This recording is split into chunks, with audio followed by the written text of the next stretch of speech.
Okay. Hi, everybody. Sorry, that was an awkward beginning. I had a technical glitch there for a second. Hello, everyone. How are you? Welcome.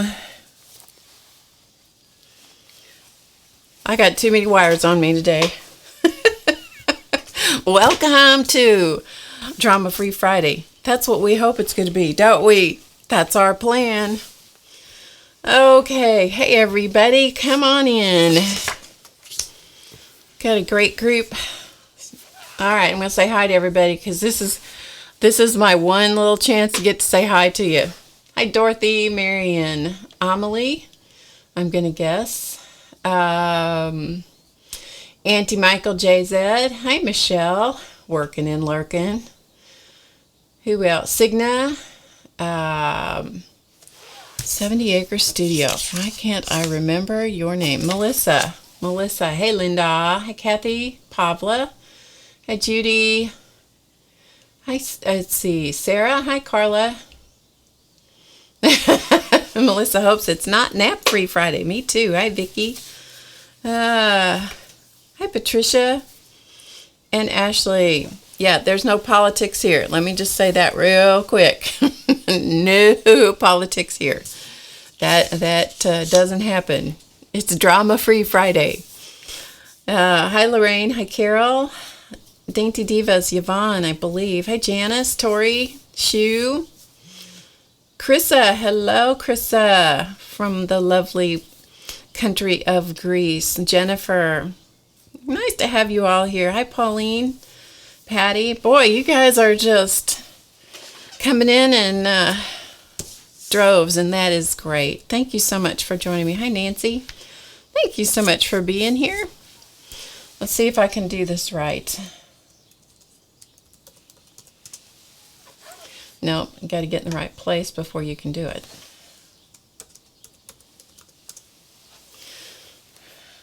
Let's see if that works. It did. Okay, I did it right. Playing with the new application here. So if you see Nightbot show up in the chat, don't worry about it. Nightbot is a friend of ours. Nightbot puts links in for us. So if I type something that seems odd to you in the chat, don't worry about that. Don't worry about the Nightbot. Those are links just for you guys to enjoy. So anyway, it is a great day here in the Midwest. It's absolutely stunningly beautiful, which is like 2 thumbs up for that, because earlier this week we had the sweat rolling. I'm telling you, you just never know. If you want adventure in the weather, move to the Midwest. I'm just saying. Yes. Hi, Sheila. Nice to have you here. It looks like we have a couple of different Sheilas. Kiara. Thank you for telling me that. Kiara.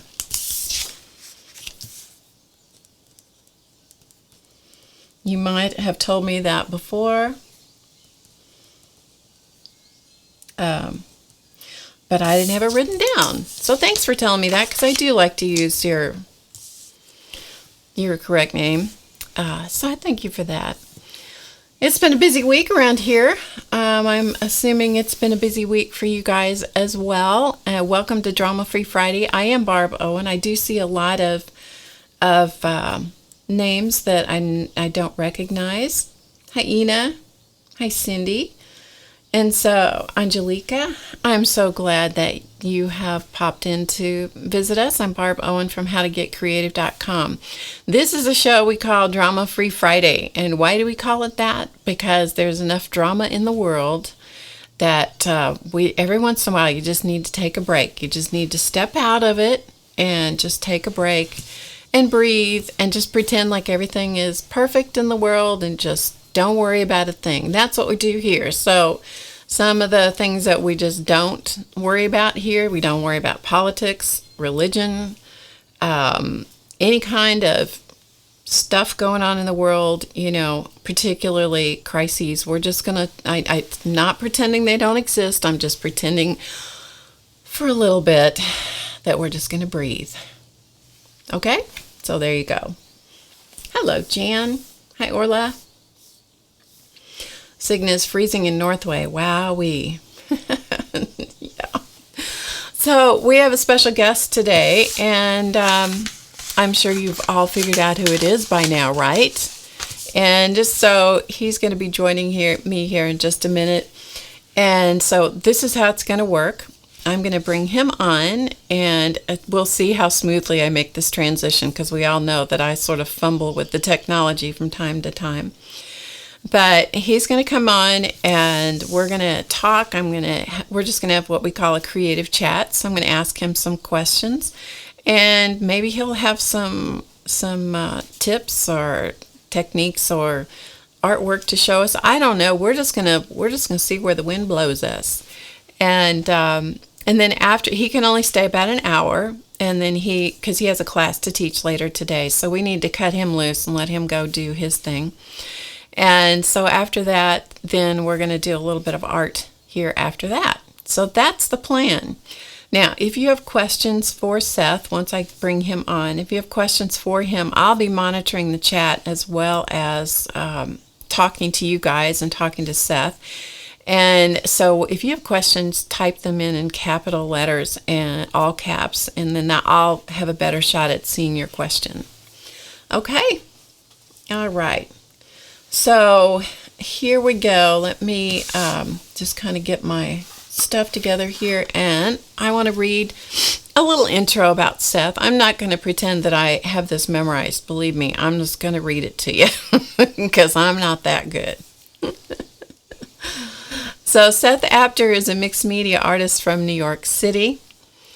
His artwork has been exhibited in multiple exhibitions. Now, you've probably seen him and his art in articles, because Seth has written lots of magazines. He's been in lots of magazines. He's written lots of articles for magazines. And he's also written 2 books. I have one of them here, and I'll show this to you in more detail later if you want to see it later.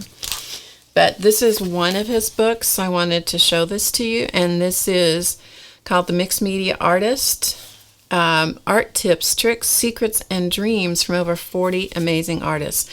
And before I bring him on here, I want to tell you that one of my favorite things about this book, there are 2 sections in here with the different artists that he has interviewed.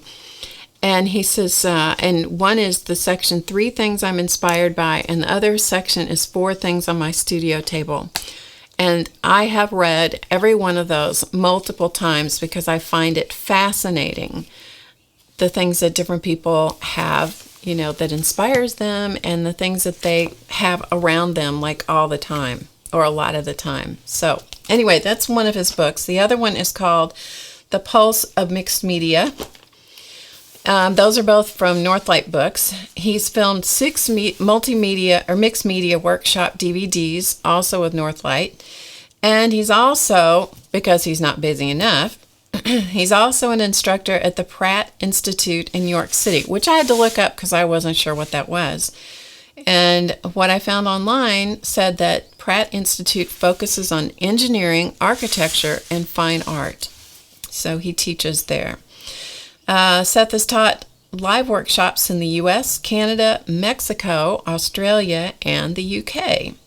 And he's also a product designer with Spellbinders, Paper Artsy, Stencil Girl products, and Impression Obsession. So if you don't think he's busy, I think I'm busy till I just read that intro. I have to tell you the truth. So anyway, Pavla says she took a class with Seth earlier this year in Birmingham. Oh, cool. That's great. So if you guys have questions that you want to ask Seth, I will give you opportunities to do that and try to keep track of what your questions are. So there you go. All right. So without further ado, let's see how seamlessly I can make this happen. Wish me luck, people. Whoops, it wasn't so seamless. Almost. Almost happened. Okay. All right, Seth, are you there?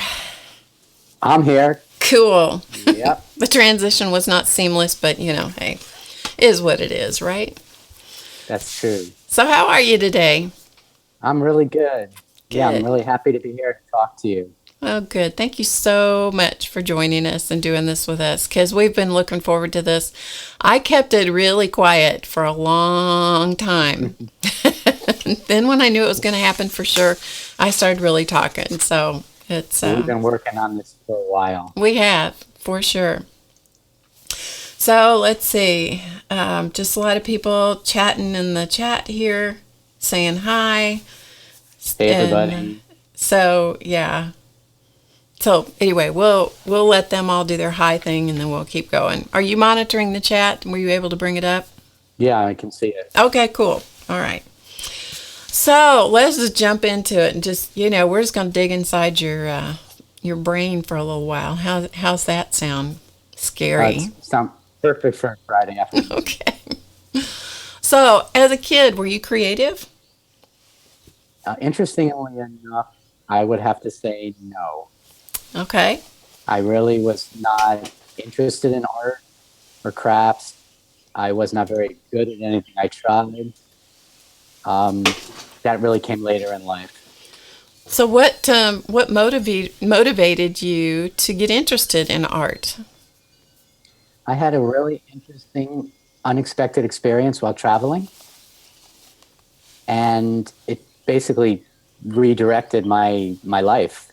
So this was back in 2000, and I had been traveling. I was in Vancouver, Canada, and even though I didn't make art or didn't really even think of myself as at least visually creative, I loved art. I'm from New York City, and so I spent a lot of time in galleries and museums. So I really do appreciate art. Mm-hmm. So when I was in Vancouver, I saw a gallery that looked really cool. It looked kind of like a New York City gallery. So I went in and I was just mesmerized by the work there. It was a little different than I'd ever seen. It was mixed media. It was encaustic and wax and cement, and it was just fascinating. So I spoke with the woman who was at the gallery. Turned out she was the gallery owner and also the artist. So we spent a few hours talking, and at the end of the day, I bought a couple small pieces and went home back to my life, not expecting anything to come of that. And then about a month or two later, her name's Patricia. Patricia sent me a postcard thanking me for buying the work. And it was a handmade postcard. And honestly, it was the most beautiful thing I had ever seen at that point. I was just so touched that somebody would take the time to make me this little piece of art. So I decided that I needed to respond in kind. And also I'm a little competitive. So I figured if he's going to make me art, I'm going to make her art. Yeah. So I made a handmade postcard, which really was probably one of the first things I made since I was a kid in school, being forced to make art. And I sent it to her. She mailed me something even better back. And we just kept mailing things back and forth. And I did not know it at the time, but, basically that was mail art. And that, I had never heard of that. And slowly it just completely pulled me into the world of art. So that that was only 17 years ago. Correct. Yeah. That's pretty cool. That actually sounds a long time when you say it's 17 years ago, but not really. I think it all depends on how old you are. True. Because 17 years when you're 15 sounds really long. 17 years when you're past that starts getting shorter, doesn't it? When you're 15 plus. Yeah, exactly. Yeah. Okay, so that's really interesting. So your earliest creative memory, what would that be? Well, actually, I have a couple. Okay. So one, I think I was in fourth grade, and even though really I was not very interested or good at art, there was a grade school-wide contest that you basically had to participate in. So I was partnered with someone else, and it was actually for something called Read to Succeed. And so you had to create some sort of poster. And so he and I worked together, and clearly he was talented because somehow we won the contest at school. Nice. So that was, pretty amazing for me because I could barely draw a stick figure. So that was good. And then the next time when I did anything creative on my own, I was in college and I was working. I had a work study program. So I was working in a box office, selling tickets to sport events and theater events, and nobody would ever come. So I'd have hours to do nothing. And I didn't really always want to study. So I just started one day doodling, and eventually the doodling kind of turned into sketching. And, I was sketching objects and things like that. But that never went outside the booth. I never did anything with that. Uh-huh. Yeah. Yeah. And you were how old when you were doing that? When you I were was probably 19 or 20. Yeah. Okay. Yeah.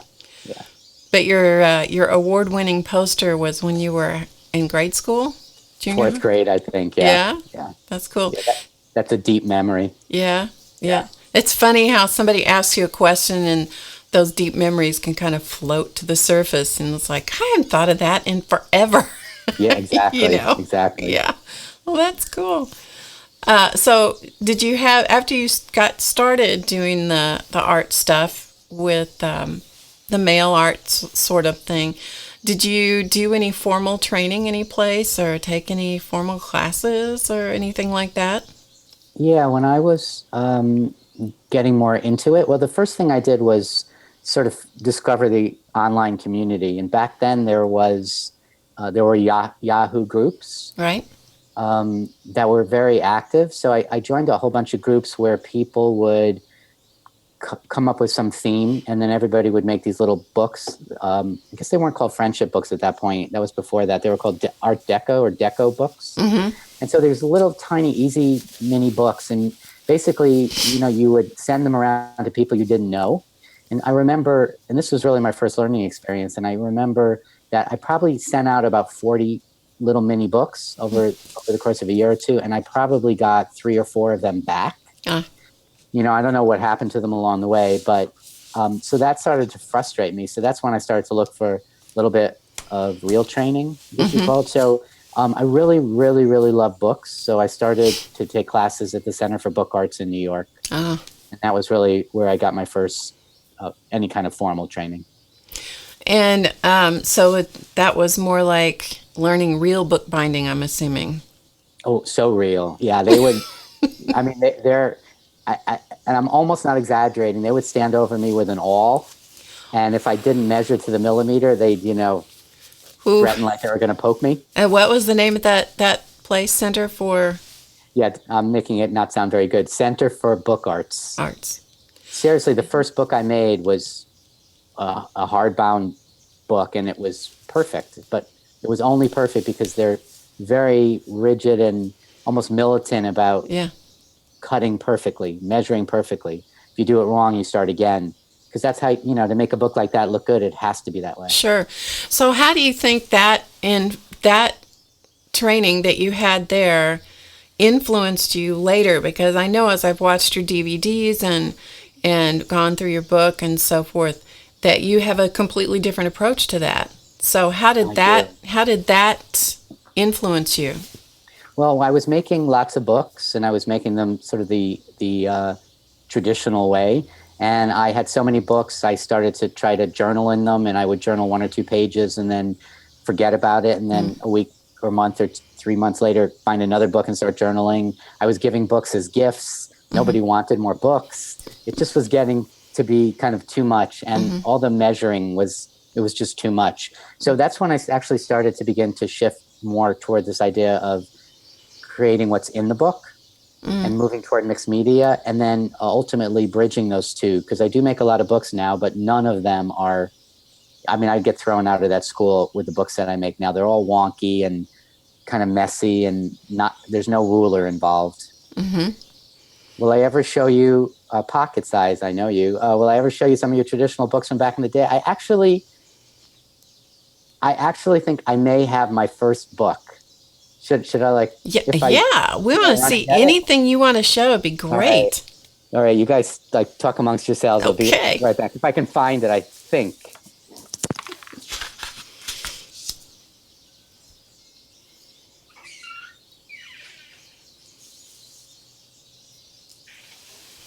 So if you have questions, be sure that you put them in the chat in capital letters, and I will try my best to see them. And Seth is monitoring the chat too, so hopefully between the two of us Hopefully between the two of us, we'll catch them. Yeah, I know, Becky. You thought he was going to say that he gave them all away. I know. Isn't that cool that he still has some? Yeah. Nope. No. I thought I was, I'm pretty organized, but I guess I'm not that organized. Oh, okay. I thought it was in a pile of books, but nope. Yeah. Okay. Well, that's all right. We'll all pretend we saw it, and then it was wonderful. It looks good. Yeah. So, do you still make books today? In that, do you ever go back to that preciseness and make a book just to do it? It's been years since I've done a traditional book binding, Coptic stitch or hardback book. Yeah. It's been a long time. I just love the ones that are just all over the place. But you could if you wanted to, right? I might have to go back to YouTube to get some reminders, to be honest. How long did you take the bookbinding classes and so forth? I took probably a semester for maybe 5 semesters. I took probably about 5 classes. I think the last one I took actually was box making kind of boxes, which was also kind of fun. But it's been many years since I made a box. So when mixed media swept through your attention, it just stole you away, huh? It did. Yeah, it got me instantly. Yeah, instantly. That's great. I actually remember, I don't know if you guys out there, have you seen the book True Colors? Anybody who has, maybe you could peek in and say yes. True Colors. True Colors. This was a book that came out in 2002, I think, and it was really the first book in this sort of community. I call it the community, and it was organized. It was this group of maybe 11 or 12 women got together and they created journals based on colors, and they passed them around, mailed them to each other, and they each worked in each other's journals. And in the end, they had these 12 finished journals, and Stampington made a book from it. And yeah, people are saying yes. And it really, it was unbelievable to me. It was something I'd never seen. It was incredible. The book is amazing. It's still available. I recommend it to everybody. It's really stood the test of time. And the amazing thing is that I've gotten connected and know, Michelle Ward was part of the group. Yep. Lynn Perella was the person who was sort of organizing it. I know most of them. I've met most of them personally, and honestly, they were like my idols, and really informative in terms of the direction of my work. So, were you in? Did you have the book, or were you a part of that group? I mean, did you? No, I bought the book. Okay, and so then it is what really one of the big influences for you. Yeah. I probably bought it in a real bookstore back then too. Yeah. You mean one of those you walk in and you could pick it up and look through it? There's nothing like a bookstore. So true, so true. Nothing like a bookstore. Yeah. We go to a bookstore, a real brick and mortar bookstore every afternoon and have a cup of coffee. Wow. Yeah. What a treat. Yeah, it is. It's perfect. It's one of my favorite things ever. And there are times when I spend the coffee time looking through magazines, and there are other times I go back in the stacks and I get a bunch of books and I'll bring them up, and it's just one of my favorite. It is the moment that keeps me going, knowing that I get that break and I get to feed my soul somehow outside the walls of my studio. So yeah, Perfect. Listen, I love books. I love making them, writing them, creating them. It doesn't make any difference. Books are one of my things, and I can create little books and never put a thing in them because it's just the act of putting the paper in a cover, and I'm with you. It just 100%. Yeah, we're kindred souls in that regard. So, do you have a favorite art supply? Oh, a favorite art supply. Yeah, We're playing favorites. So I don't want to make the other art supplies jealous. How about 5 art supplies? If you had to narrow it down to 5, what would they be? True Colors. Yep, that was the name of it. One would definitely be black gesso, which I don't know, for people who haven't used it, that may seem kind of oblique, but I use gesso a lot, and I pretty much have fallen in love with black gesso. I've used it for years, and it's a part of a lot of the paint classes I teach. When I get a new journal, lately anyway, the pages are always initially painted fully with black gesso. Oh, That's okay. my first step to kind of getting the journal going. That's how you break it in, huh? Exactly, yeah. And then you great. don't have to worry about the white page syndrome or anything like that. And I just love the colors, how the colors look on black in the background. You know, let me interrupt you 1 second. I was playing around with your technique last night, and which I'll show them later.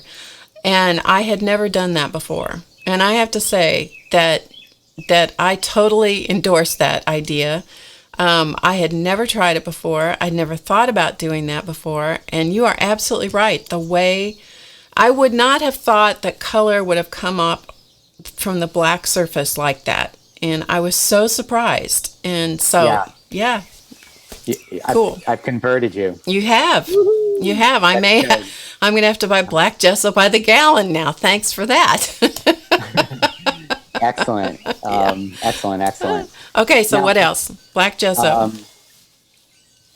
Well, I'm going to just do one more in that kind of medium, and I'm going to say acrylic paint. Mm-hmm. That's my go-to. I do use watercolor sometimes. I've never painted with oil. Acrylic paint's my go-to, and pretty much every piece of art I work with has some acrylic paint in it. Yeah. And it's just how I create the layers. Really, if you know, sometimes it's hard to necessarily always judge. I think for people, sometimes it's hard for them to figure out what their style is or judge mm-hmm. their style. Mm-hmm. And sometimes it's actually easier for other people to judge what a person's style is. But one of the things that I feel like my style has to do with layers. Mm-hmm. And so a lot of it, no matter what medium I'm working with, it's always about building the layers. And so for me, sort of the gesso and the paints, they're really how I will build layers. And I think... So do you want to, I just was going to say, since we're talking about paints, do you want to tell them a little bit about your, what you do with Paper Artsy? Oh, sure. For those of you guys who don't know, thanks, Eileen. For those of you guys who don't know, I have begun to design paint colors with a company from the UK. They're Paper Artsy. They make many things. They're most known for their paints and their stamps. So I've been using their paints for a couple years, and I've kind of been all over the internet with them. And I connected with them, just doing some blog posts for them. And at some point, it just shifted into the idea of designing with them. So I now have 2 sets of 4 paints each. So I have 8 paint colors. There'll be a lot more coming. Newsflash for you guys hearing it first, there's going to be colors coming very, very soon. And then more after that. And so let me just show you. I can show you. Oh, cool. That's great. Too much glare or not. No, we can see it. So this is one set and this is the other. And where would they get those? Well, you can always go to my website. I sell them in my online shop, which is at SethApter.com. You can go to the Paper Artsy. Just Google Paper Artsy, and you go to their website and you can buy it there. And they are sold in stores and in online shops. Not that many in the United States, mm-hmm. but if you go to the Paper Artsy website, you will find a list of wherever they're sold. But they can get them from your website. That's true. That's definitely true. So what I sell my 2 sets, mm-hmm. and I also sell sets that I've created based on paints that they have. I call them my favorites. So I have 2 sets of 4 paints, mm-hmm. so 8 other paints that are my favorites. And the reason why I really like them and why I really wanted to work with them is because the paints are kind of different. They're chalk acrylics, mm-hmm. so they're almost a little bit like gesso in that they're very matte. Okay. And for me, that's really important because I do a lot of mark making and writing. Simon Says Stamp does sell a lot of them. That's true. They have not all the colors, but a lot of the colors. But because they're matte, you can write over them. And I've ruined so many pens journaling, and I've never ruined a pen over these. They're also fast drying. They have really cool names, which to me is very important in a paint. And also they're labeled as, I can kind of show you. You might see at the bottom, they're labeled as to whether they're translucent opaque or semi-opaque, which is it's a really important aspect of paint. Linda, I do sell international. You just have to email me so I can figure out the shipping costs in advance of the order. On your sets of paints, are they all translucent, or do you have a variety of opacity? Each set has at least one of each. Okay. And actually, the cool thing is, it's sort of hard to tell which ones, but if you take some paints from each set, there are 4 colors that I use to create rust. So I do a special background with rust. And then over those, I use green patina. Green patina was designed to be the color of kind of oxidized copper. And it's just a beautiful addition to a rust background. Oh, that's great. Can you tell us the names of your paints? Sure. This one's smoked paprika. Oh, that's cool. And green patina. This one's mud splat. I figure that people are so afraid of making mud when they mix their paint. I figured I would just save them the step. That's right. Mud. And that's actually the first layer of rust. Okay. This one's key lime. Okay. Kind of like smoked paprika and key lime. It's sort of food related. And then this one's buff. This is midnight. It's a really beautiful, really rich, deep blue, terracotta, and mahogany. And the interesting thing about this set, for those color mixers out there, these are basically off shades of the primary colors. So this is kind of blue, this is yellow, and this is red. So the truth is that if you mix all these colors different ways, you actually can create every color there is out there, which is kind of neat. Interesting. Interesting. That's great. Well, I know what I'm going to have to be ordering. Okay, y'all, get your credit cards out. That's great. Okay, so back to our supplies.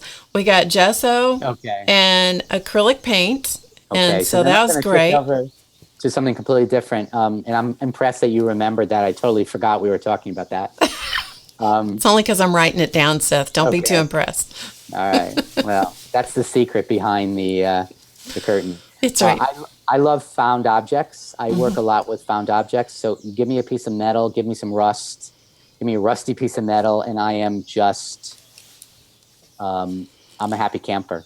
So where do you find your stuff? Do you go junking, or do you just find it everywhere, or what? Everywhere and anywhere. So a lot of the stuff, living in New York, it's a mess here in the best way. So I find lots of stuff on the streets. Okay. I teach a lot and I travel for teaching. So when I can, I certainly buy from the stores that I teach at, and some of them find their own objects and sell them. And I go to flea markets and antique shops and hardware stores and really anywhere, parking lots, you name it. Cool. Question in the chat. Can you say how much your paints are a set? Okay, so did answer. They are $20 a set. Okay. On my website, the prices do vary. I think mine is actually a little lower than what you might find in some of the other shops. And then there's a whole thing if you're in the UK with the money in the rate. Right. So it kind of shifts up and down. Sure. But I'm a $20 a set. Okay. Person. All right. Thanks. Okay, Shannon's so we got. Twin. Huh? Shannon's my twin. Oh yeah. Okay. She likes the rusty metal too. Yeah. Well, my husband's family farm is up for sale now because of the final parent passing away, and so my husband was out at the farm not too long ago, and let me tell you, I got the man trained because he came home with a whole bunch of rusty metal stuff, and he says, "I thought you might use this for something." I said, "Yeah, put it outside and let it rain on it a while longer. We'll do something with it." Rusty. Yeah. So he got some great pieces. So I got him trained. Yeah, he brings home stuff pretty regularly. My favorite find. It's kind of odd, and I know that people kind of look at me strangely when that happens, but. New York City, if you've ever been here, and I'm sure this is true in other cities, there's street sweepers. And I don't own a car, but those people who do have to kind of deal with the fact that you have to go across the street. Yeah, Shannon, you're cracking me up. So So the street sweepers, when they sweep, their bristles, their pads of bristles are huge, Yeah. and the bristles are actually made out of metal strips, and so they fly off. And so you can find me pretty much every day walking up and down the streets and picking up these little metal strips. That's cool. That Some really is form cool. Yeah, they're cool. Yeah. Sometimes they're rusty, sometimes they're not. Yeah. That I'm going to have to put my the technical department on that because he deals with the same thing in LA. So I'm going to have to put him on that detail. I didn't know about those. Yeah. I wonder. The secret's out. Yeah. I wonder. Can you just? I'm not sure I can imagine him doing that, but we'll see how much he loves me. I'll talk to him. Yeah. Mother's Day and all that. We'll play the guilt card, right? Yeah. Okay. So after found objects, what else? Okay, I'm going to go back to more traditional supply. I'm going to say ink pads. Yeah. Because I stamp constantly. I love stamps and stamping, so I use that. I use them to, like many people do, to put a border or an edge around my work. Whether it's a collage material, I'll put an edge around it. Whether it's the edge of the final piece, I'll use it to age old books, which I do a lot. I use it to make marks. I use it a lot.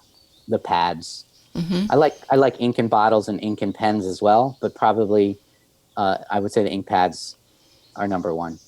And I don't know if this has changed, but I was looking at your watching a couple of the DVDs yesterday, and I noticed that you primarily use StazOn. Is that still your preferred brand, or? Yeah, I have really two brands. That I use for different things. Richard, that's kind of cool, interesting. I'll have to think about that. That's my husband, by the way. Oh, is it really? Yeah. Okay. Oh, Owen, of course. Oh, he's got a little tool by his name. So yeah. That makes sense. All right. Good pickup on the farm. The two brands that I use StazOn. It's like, just happen to have because I'm at my desk. I like StazOn for my mixed media layers because StazOn is a solvent ink, which basically means that among its properties, it's permanent. It dries instantly. So if I stamp something with it and then I go over it with paint or gel or anything wet, it doesn't smear. Yeah. And that's really important to me. Yeah. And then also I like to say I'm a really patient person, but I'm a very impatient artist. And I hate to wait for my layers to dry, and I work so often in layers. If I know I can stamp and then move on, I'm all for that. And I do love the colors in their line. So those are the ones I use the most. And then the second one I like, which I'm sure is probably popular in this group, are Tim's Distress ink pads. Those are dye ink pads, and they're very different. They are water reactive. They blend, and you can make really amazing effects with them. So it just depends on what I'm doing as to which inks I go to. And I do love Tim's colors as well. The color line is amazing. Have you tried the new oxide inks yet? I have, yeah. I've tried the Distress Oxides, and I like them. They take a little bit of a learning curve, I think. And they do have a really interesting surface reaction. And so they're a little bit different because they're a little more muted and a little chalkier than when you use his other ones. But I've made some what I think are really, really nice backgrounds with them. Cool. So I've been using those as well. Oh, that's great. So mostly StazOn and Distress. Those are your kind of two favorites. Yeah. Okay, so it seems like we got one more to go, right? One, two, three. Yeah, you got one left. Okay, so one. I could think of a million. Let's see. Is it a cop out to say like paper? No. Is that a cop out? No, okay. not at all. Paper. I mean, because I don't know how I'd live without paper. I do. Sure. I stamp on paper. I paint on paper. I love book pages. I die cut, so I die cut on paper. I use cardstock. I use acrylic. I watercolor paper. Yeah, I would probably say paper. Okay. I mean, those paints are only good if I can put them on something. That's true. That's really true. Yeah. We had a question in the chat that somebody wanted to know what your favorite medium was. Oh, you mean like matte medium? Yeah, like kind of I think so. I think that's what she was talking about. Well, I'll double this up. So I'm very brand loyal. So when I find a brand that I like, I'm actually a very loyal person, but when I find a brand that I like, that's it. Yeah. And I'll use it forever. So for matte medium, say, and I use matte usually rather than gel. Yeah. I like Golden, Yeah. the Golden brand. In terms of, I don't know if Gessos would be considered mediums, but Gessos, I only use one. I've tried many, and I just always go back, and I love Liquitex. Not the student grade, but the artist professional grade. It's a little thinner, and I use so much gesso. You know, for those of you who joined late, my first product love was black gesso. So Liquitex are the ones that I use. And then other than that, in other products, I'll use anything. But I will throw a shout out to my friend Finavar, who designs for Prima. I use a lot of her line at Prima. I love her crackle pastes and some of her pastes that she makes. Those have become go-to for me. She's a pretty incredible artist and designer. Yeah, and she is prolific at generating ideas for products and so forth. I haven't tried many of her products, but boy, they're really good. amazing. She's an amazing person and very humble and so talented. Kathy, just to answer your question, the artist grade is nothing like the student grade. It almost feels like it's a completely different animal. I personally don't like the student grade at all. It kind of freaks me out in a weird way. So if you haven't tried the artist grade, it's trying something completely different. And there's a big difference in price between the student grade and the professional grade. Yeah. And so you have to know that you're going to pay more for the professional product, and you're going to get different results. Yeah. So. What I often tell my classes, I haven't tried the Nouveau products at all. What I tell people in my classes is that if you're going to spend money on anything, that you need to you have a choice of like lower price, higher price. Paint is really it. And I kind of explain it so people understand. When you buy Golden Paint or a brand like that's expensive, you are getting 2 ingredients. You'll never find an ingredients list on a paint or a bottle. You're getting polymer emulsion, which is the basis for all acrylic products. Polymer emulsion is kind of like a suspension, kind of like mayonnaise, where you add, you make aioli or whatever that's called when you add herbs and things. So polymer emulsion is the basis, and all that's in the expensive paints are polymer emulsion and pigment. And that's what makes them pure. That's what makes them rich. That's what gives them a good surface, and it makes the pigment so bright. When you buy less expensive paints, and the truth is, even paper artsy paints are the ones I'm referring to now, they are polymer emulsion, pigment, and filler. I do not want to know what filler is because I'm never going to know. But that's what makes it less painty. Now, for certain things, I'm happy to have them less painty. But sometimes you really want the good stuff. And you can add water to any paint, Patricia, but you're only supposed to add a little bit, a small percentage, because what happens is the pigment separates from the binder, which is that polymer emulsion, and then it doesn't paint as well. But a little bit of water is totally fine. Isn't there some sort of adhesion issue? Yes, because it separates from the binder. So yeah. And the binder is that polymer emulsion. And if you're selling your work, which you do, you have to take all those things into account, because you don't want somebody coming back down the road and saying, well, I bought this thing from you and the paint chipped off. Which maybe in distress situations, that's a bonus. I was going to say, mostly I agree with you. But the truth is that some of my work, the rusty stuff, a lot of my artwork is kind of it references aging and history, and so a lot of the rusty things that I do, I purposely don't seal. Because my sense of it is I actually do want them to age. And I have to imagine, and if anybody still had my art in 200 years, which I can't imagine anyone would, but if they did, maybe something would fall off. That is true. Well, but that's we'll part of just the take art. a chance on it, right? Yeah. You're willing to take the chance. Yeah. So I would like to know some more about some of more of the places that you designed for. Like we've talked about the Paper Artsy Paint. Can you tell us a little bit more, like your stamps and who you designed for and what kinds of things? I mean, I only have one of your sets of stamps. I have this one. Okay. So I could talk about that. That's that company is Impression Obsession. They're based in Virginia. It's kind of like a mom and pop shop. A lot of the companies I work for, that I work with and work for, are kind of smaller shops. So that's stuff that's made in the USA, and I just love working with them. So these are made in the USA.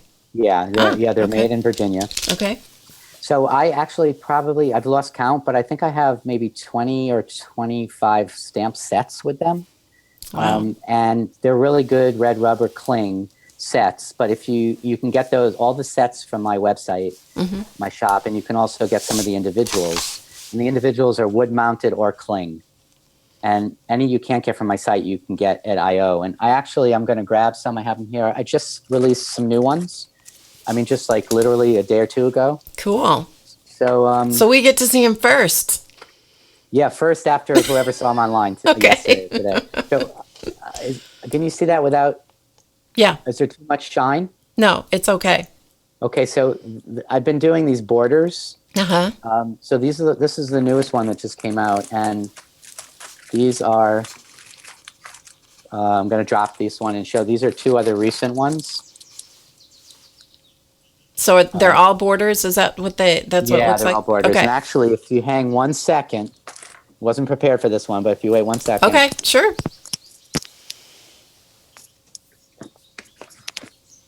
I just was playing around the other day, and I created this page which just shows you all the different borders. Oh, that's nice. Very nice. These are kind of a new thing for me, but I think they're really fun. And then a lot of my other stamps, not all of them, but a lot of them are circles. And so this is the new packet, the new ones that just came out. They're called It's called Planetarium. That's nice. I like those. I love your circles. So many of us have obsessions with circles for some reason. Yeah. all my stamps, 90% of them are abstract, which is kind of my style. So they're all sort of grungy background elements. I do have a number with words, but you're not going to find me mostly creating figurative art for a stamp. Yeah. I'm not going to be the one to do the stencil, to do like a tree or a bunny or anything like that. That's just not my style. Yeah. The other thing is that in terms of those products and the other companies is what I've tried to do is I feel like people spend a lot of money on supplies. I always say the craft industry, the best thing about them is that they constantly come out with new products. And then the worst thing about them is that they constantly come out with new products because you're just forever spending money. So what I've tried to do is maximize what you get out of the products. So pretty much most of the products that I have with all four companies, they've been designed to work together. That way, if you buy one and you buy a new thing, you can actually not just use the new thing, but you can combine it with the old thing and kind of get a lot more out of it. So, for example, with Spellbinders, I do design a number of different things with them, but mostly dies. And most of my circle dies, and there's a lot of them with different elements to them, the stamps are sized so the stamps fit inside the circles so that you can use them, mix and match, and interchange them. Okay. That's good. That's great. Yeah, that was important for me. Yeah. And then at Paper Artsy, where I have my paint, I've also done some stamps and wood chips with them. Wood chips are like lightweight wood embellishments. Okay. And it's one set. It comes in 5 shapes, like a circle, square, a star, a bar, and a tag. And then I have stamps that go along with them that just literally are sized to fit on top of the wood embellishments. And then a lot of those fit in with my dies. So it's really important for me. Now, are those the other products, like the stamps, the Paper Artsy stamps and wood chips, are those also on your website? Yeah, everything I've ever made, every single thing is on my website for sale. That's great. So even if you, for whatever reason, choose not to buy them or choose not to buy them with me, if you just want to see what is available from which company, you can just see it on my website. Perfect. And that and your website again is? It's SethApter.com. Easy to remember. Cool. Now, you also have stencils. I do. I have stencils with Stencil Girl. I'm one of the two guys in Stencil Girl. You're a stencil girl? Stencil Girl, actually, I think Stencil Girl was the first company I worked with to design a product. It's a company, also kind of a mom and pop, literally a mom and pop, based in Missouri. It's run by Mary Beth Shaw, who's an amazing artist, an incredible, gifted company owner too. She's great to work with. And so my stencils are they're grungy. There's a lot of words. There's a lot of design elements. All those shapes that I was talking about, those are some examples. Those are very typical of my stencils there. They have words and they have design elements together. Again, I want people to get a lot of bang for their buck. So you can use that as a whole, or you can take any individual element and use it separately. And then I also have a whole line of shapes that work with the wood chips and with the stamps, and so again, they all interweave together. That's and actually, great. I have my newest somewhere here. I have my newest stencils with Stencil Girl. I finally did an alphabet. Might be hard to see, but it's a drip alphabet. Oh yeah. So at the bottom of every letter is a drip. But then I added all these grungy elements so you have more. So this is kind of what it looks like when it's out on the page. That's great. Just so you get a sense. And then I love numbers too. That took you a while. A drippy number. Oh, drippy numbers too. Yeah. That's great. Wow. Yeah. How long did that page take you to create? It took me a long time. Because, it's stenciling, it takes a while. And then, changing the ink, But all my pages take me a long time. Now, I never work on them in one setting. It's always over time. I don't know if you saw a comment a little bit while ago, but Shannon Green said that you were the reason that she took a bunch of papers and leaves and stuff and wrapped it all together and hung it from a tree. Thank you, Shannon. You go way back with me then. A long time ago, I did a project called the Disintegration Project, or DISCO for short. And the idea was that everybody gets papers and metal bits and rusty things and wraps them and makes a bundle. And then everybody showed a picture of their bundle. And then everybody did something with the bundle in nature. They either hang it from a tree, they buried it, they put it underwater, and then they opened their bundle. We all did that all kind of at once and posted it. And then everybody made a piece of art with their bundle material. And I mean, it was an international collab online. It was huge. I mean, there was probably about 150 artists who did it with me. And it was fun. So Shannon, you were one of the originals. I bet that was fun to see what came from that project. I bet that was really neat. It was amazing. Yeah. I bet some things came out of that you hadn't even thought of. A lot. It's fun. It was unexpected. And given that I live in New York City, it's not like I have a backyard. So I had I have a balcony, and so I wrapped it around the metal rods from the balcony and just left it for about 3 months, hoping it would rain. So the issue of, I don't have a tree to hang it from doesn't stop you, right? No. Where there's a will, there's a way. Yeah. Michelle, I'm looking forward to seeing you too. And hey, Race, I guess you must have popped up there if everyone's saying hi. Yeah, there he is. Okay, so we had a question about who influences you. You obviously influence many of us. So who influences you or inspires you? Are other artists you're referencing? Or no, not necessarily. Anybody. Okay. Just whatever pops into your head. Don't overthink it, as you like to say. Well, thinking is not good for creativity. No. I think I would say my first major influence is not a person, but it's New York City. I really am influenced by New York City. The energy here, the vibrancy here, the architecture, the fashion, the windows in the stores, the museums, the galleries. Hey, Race. the all that stuff, the energy. It's just literally going out my door, going anywhere I go, I come home with inspiration. And I think a lot of my work, the grunginess of it, it references New York, and a lot of the stencils in particular, but some stamps too. They have a little bit of a graffiti flavor, and they're not pure graffiti, but waving back to you, 70 acres. But there's a nod to that, and I think that's kind of takes me back to, say, the early 80s when, graffiti covered everything, the subway trains, the windows, everything. I kind of bring that back. So that's my first influence. Okay. Then I think I'm influenced by, and I probably won't remember the names now, but I'm influenced by a lot of artists that are, not like bigger artists. Many of whom are alive, some of whom aren't. A lot of abstract artists who are out there in the world now. So, like, again, okay, the pressure's on. Can I think of their names? Well, when they pop in my head, I'll let you know. Yeah, I have that. These are not old masters. These are people who are kind of currently working and do a lot with kind of grungy surfaces and things like that. Yeah. So, cool. Yeah. Great. That's cool. So anybody else have questions about that? You can pop them in the chat there. Not very helpful to be able to say I can't think of their names. That's all right. Like okay, I can think of a few. Anselm Kiefer, who's a German artist who does this amazing kind of. I know we're not supposed to talk politics, and I won't, but sort of politically based. That's okay. Art. There's an artist. And a lot of these people, my work doesn't look like them. They just influence me. So there's an artist. Her name is Carol Walker. She's an African American artist who is incredible, and her work is also very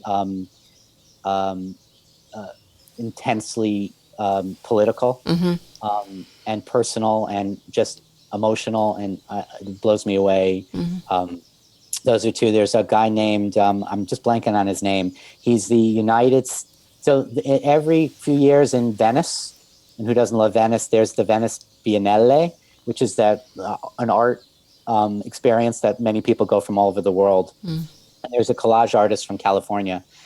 Again, I know his name, I'm just blocking at it. He is doing the U.S. Pavilion, and he's just an amazing person, and also kind of politically.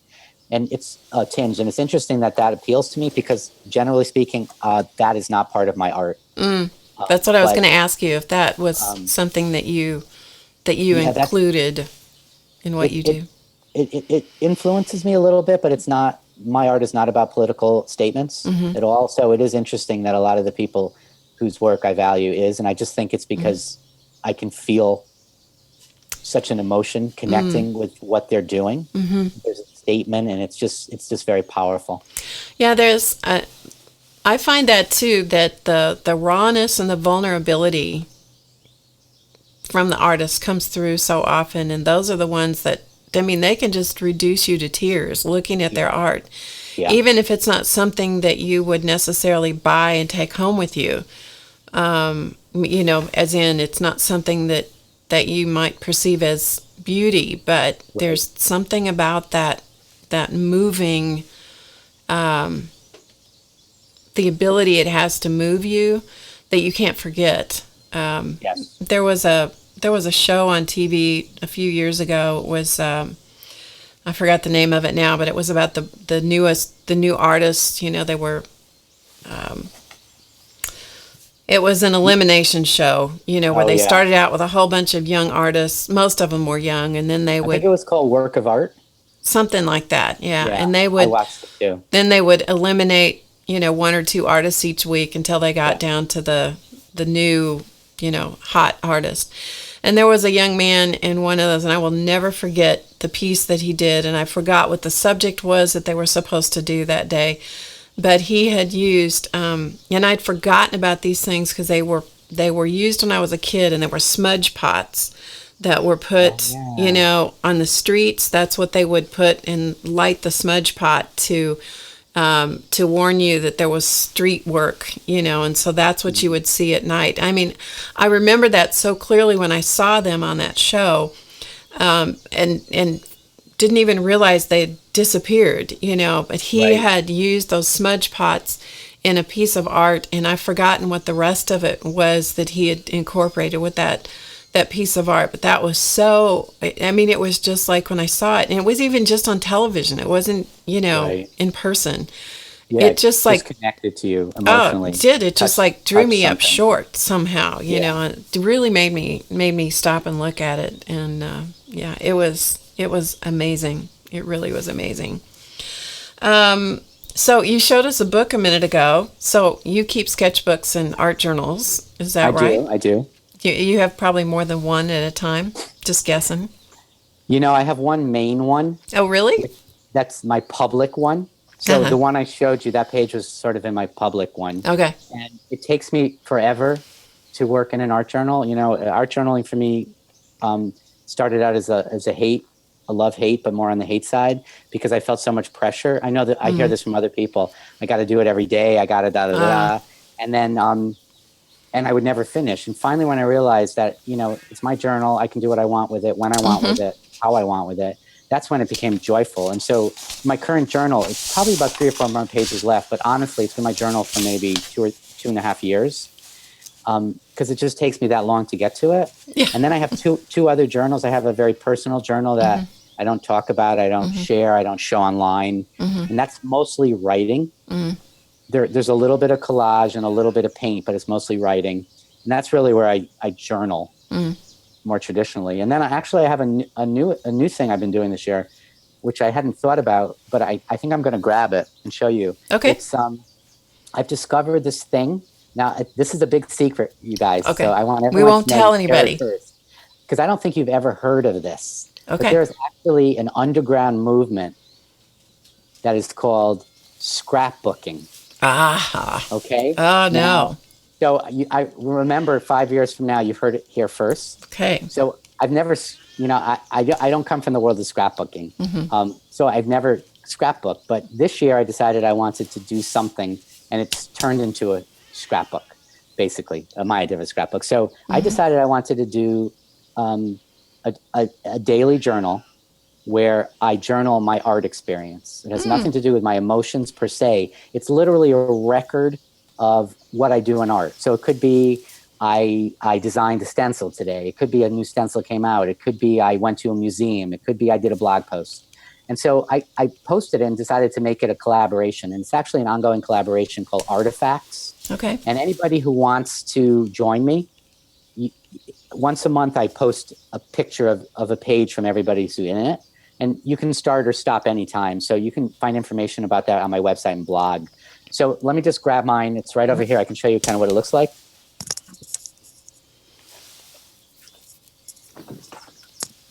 And it's really been fun, but I will be honest.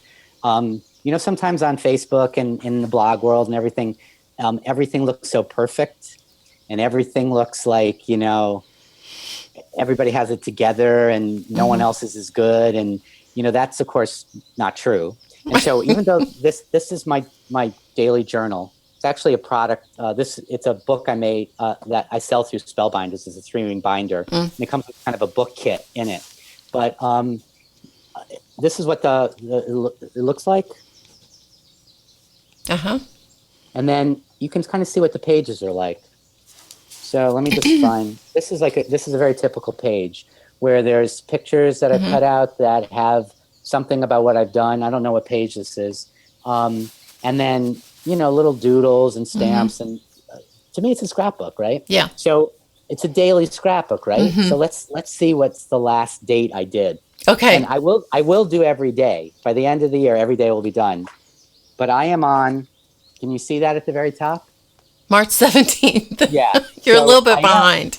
I'm in an M, like it's May, I'm in March. Yeah. So what that's the reality. But what I do is basically I keep track of what I do with just a note. And then I go into these obsessive periods where I'll do 10 pages at one sitting, kind of thing. So I'm assuming you're going to have multiple books because your whole year is not going to fit inside that binder. Yeah. I've already made the second book. I painted the binder cover for the second book. That's so cool. I'll be ready when I need to switch. So how many books do you think it'll take for the year? I'm thinking it's probably going to, based on this, it's probably going to be 4 books. 4. Yeah. Maybe 3, but probably 4. That's a good idea. And I'm not a scrapbooker either. I never have been. My pictures are in a giant trunk. They're not even in photograph albums. It's just not who I am. But that's the kind of scrapbook type thing that I can get into. I do something similar with my journal. But that's kind of the same sort of thing. It's like I have to have the words to go with the pictures. I can't just, it's just not me to do just the pictures and the embellishments and all that kind of stuff. I think it's great. It's just not me, Right. So you got to do what's you. Exactly. Yeah. That's the only way it's going to work. It is. You don't try to do somebody else. Yeah. Yeah. You got to do you. So before, I know you got to check out here in just a second. Before you go, can you tell us about some of your latest stuff? I think you have work in an exhibition right now, or either it has been or is. That. I kind of straddle the world of art and the world of craft. Okay. I really try to do both. And so I have until the end of this month. I have 3 pieces in an exhibit in New Jersey. You can find information on my website on the homepage. It's a kind of an interesting gallery. It's called Nails in the Wall. And it's a gallery that's actually associated with a church. So Nails in the Wall kind of actually has a sort of a double meaning. Mm-hmm. And so there's a exhibit going on that's related to found objects and calligraphy both. And so I have 3 pieces in there till the end of May. And then I'm doing this kind of a charity auction kind of thing, gallery, also in New Jersey, ironically, that opens soon. It's called Art Jam. I don't remember the details, but I know, I have a card here that they sent me. Okay. So it's May 19th to June 6th. So it's in Princeton, New Jersey, and it's all the art. 50% of the proceeds go to Homefront, which is an organization that supports and helps the homeless in New Jersey, and it works with them in terms of creativity and art. So all the money goes toward a thing they call Art Space, in which they work with all 50%. They work with these homeless individuals. I have 4 pieces there. That's great. So that's kind of neat. Yeah. Yeah, that is great. And you have any classes going on lately? Yeah. Well, any day I have a class. So I have a class tonight in New York City, downtown, which is why I have to cut short a little earlier. Next weekend, I'm teaching in Massachusetts, right outside of Boston in Whitman at a place called Kept Creations. Later on this year, I will be all over. I'm going to be in Australia. I'm going to be in the UK in October. I'm going to be in Australia in July. I'm going to be teaching a retreat in Taos, New Mexico. Here's a real cool one. In November, anybody out there like The Sound of Music? Yeah. Someone must like The Sound of Music, right? I do. You guys might, or anybody out there, if you're my age, you might know, have watched a senior moment here. TV. You might have watched TV, and you might have watched, it'll come to me in a minute, Lost in Space. Mm-hmm. So one of the kids in Sound of Music was Penny in Lost in Space. Her name is Angela Cartwright. Right. And over the years, while she's still involved in that community, she's become a visual artist. Yeah. So she, myself, and one other artist, Connie Friedman, we are doing a retreat at the Trapp Family Lodge in Vermont in November. How fun is that? The kids came over. So Angela's going to give a talk about Sound of Music. I'm going to be giving a special artist talk about some stuff that I can't really talk about yet. Mm-hmm. And the three of us, everyone's going to take each class with us, and we're all going to do a project that works together. Oh, that sounds like great so I think that'll be fun. Will Robinson, exactly, yeah. And that's Danger, Will Robinson. Yeah. Danger. And that's happening in November? Yeah. Okay. But if you go to my website, it's kind of the hub for all. I'm online. I'm everywhere. I'm on Instagram. I'm on Twitter. I'm on Facebook. I'm on YouTube. But if you go to SethApter.com, my website, you'll find links to everything. And my workshop page will tell you where I'm teaching. Cool. Thanks, Barb, for bringing that up. Yeah, absolutely. Yeah. That just sounds like that would be so much fun. Okay, we're gonna let you go. I know you have to scoot out because you've got to get ready for your class and get there and so forth. Which I can't even imagine how you do that with no car and But I'll just not worry about that. I'll just let you deal with that. Well, this is New York. Everybody carries bags. Yeah. Pack mule. I'd have to rent a dog or something. Great idea. So I was thinking that maybe I would show them a little bit of your background technique since you have to go. Would that be okay with you if I do that? Yeah, I'd love that. Okay. And then I will definitely later on, because I can come back and watch this later. Right. So I'll come back and watch the second half. Okay. And I guess what I'll also say is if you know me, you know that I'm pretty communicative. I don't mean that in the disease way. I mean, connecting. So like if you leave a comment on my Facebook page, you're going to get an answer. So there were a few people who left comments that we weren't able to address. Okay. So can I go back after and leave a comment to a comment, or is that not possible? No, because the chat, unless they put a comment, they are perfectly welcome to put comments below the video, but the chat goes away. So, all right. So what I'll say is if anybody has a question that they do want to ask me or they did and I didn't see it, either leave it on my Facebook or email me, or just leave a comment to the video and I will answer you. I promise you. I'll do that. This video, when the recording, I have to write the blog post that goes with it. So this recording will go live sometime over the weekend, probably not till Sunday, just so you know. Race has got to do his job, right? Yeah. Race has to direct me. Okay. The technical department, he has his structure. His lane. That's right. I just want to thank you so much. Barbara and I have been working on this forever to get it happening, so I'm glad it happened. This was fun. It was great. Thank you to Race, and then really all you guys. There's so many of you.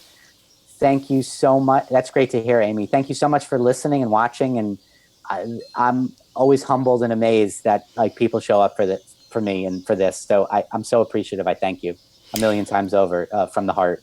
Thank you so much, Seth. Hey, have a good rest of your day. Thanks for doing this with us. We'll see you soon.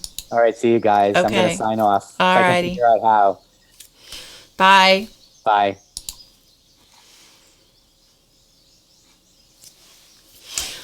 Okay, everybody.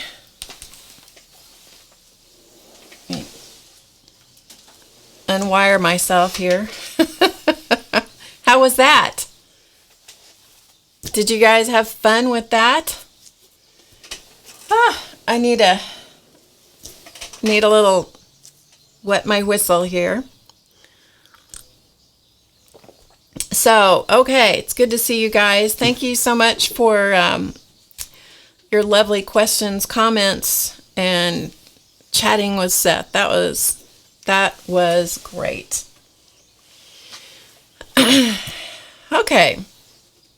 I'm just breathing for a moment. Behind the scenes, as you see my eyes going here and there, there's just a lot of things I'm watching at the same time. So it's always nice when it's like it all worked. It was a lot of fun. We have been trying to put this together for the longest kind of time. And I didn't dare say anything to anybody until we knew for certain that it was really coming together. Okay, I'm going to go get a container of water because I'm going to need that. So let me do that and I'll be right back and we will play a little bit. How's that? And I'll show you a little bit about what I was working on last night and a couple of Seth's background techniques. Okay, so I'll be right back. Don't go anywhere.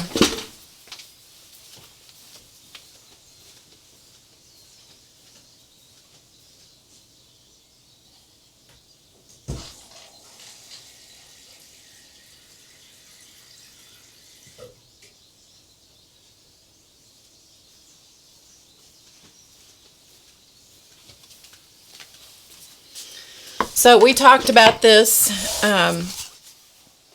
beforehand, and I asked him if it was okay for me to do this, and he said it was, so I appreciate that. So we're going to play in my art journal just a little bit. Yeah, Shannon, I sat on that secret big time. I've been sitting on it for months and months and months, and nobody knew anything about it. That's for sure. Okay, I think we're going to use, I was trying to think which camera we're going to use. Let me let me make a quick adjustment here for a second. Just adjusting a camera so you guys can hopefully get the best view here. Okay. Whoops, wrong camera. Here we go. Okay.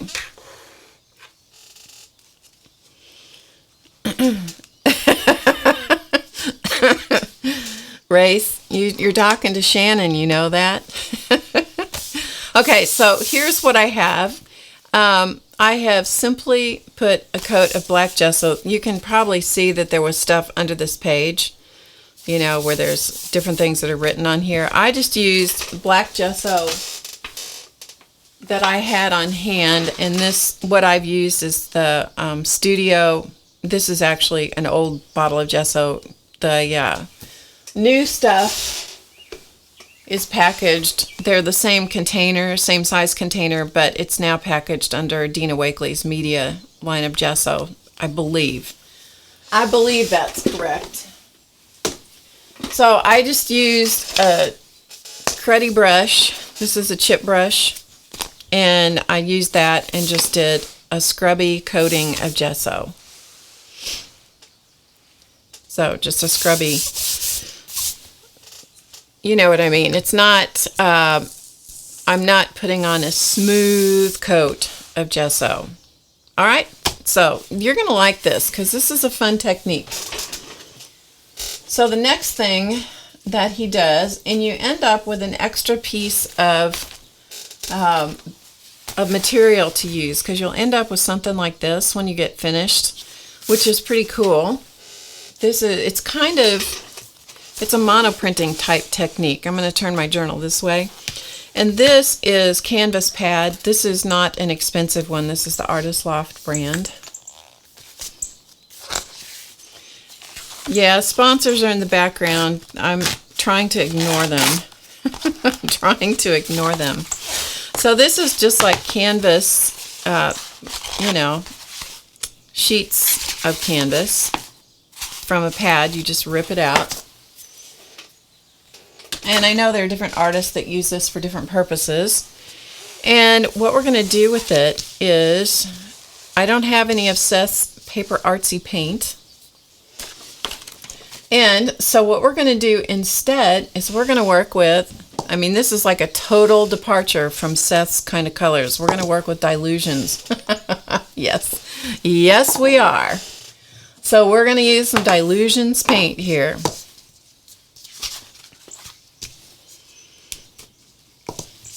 Black gesso is a really good, it's a really good product, I think. I use it quite a bit, actually. I use it anytime I'm working in a journal, writing in a journal, I should say, and I don't ever want to read it again. Let's see if I can find it. I use black gesso to completely block out the writing. Like, I don't ever want to see what I wrote down here again. And so I block it out with black gesso, and this is scraped on. It's super thin and it doesn't let anything show through. So in this case, I wanted to completely block out the background. And what I'm using today in my art journal, you know, there's stuff in the background, and I really wasn't concerned about blocking it out totally. So that's why you can still see some of it. Dorothy has Seth paints on the way from Paper Artsy. Well, you're going to have to share your experience, Dorothy. I think there's going to be more than you getting Seth paints. Got an idea that could be the case. Okay, so what I have here is this chip brush, and I've got some of the paint in the lid, so I'm going to work with it. And so I'm just going to put it on here. I'm going to pick up just a tiny little bit of water. And I'm going to try not to splatter this around on myself.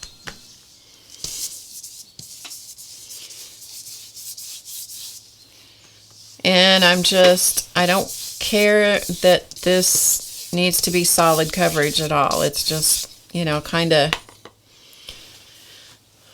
sparse. And then, so that's on the coated side of the canvas paper. One side's got gesso, the other side doesn't. And then I'm just going to turn it over and I'm going to lay it on my journal. And I'm just going to go over the top of it and then lift it off. How cool is that? Now, there's still paint on this. So I'm going to grab another journal.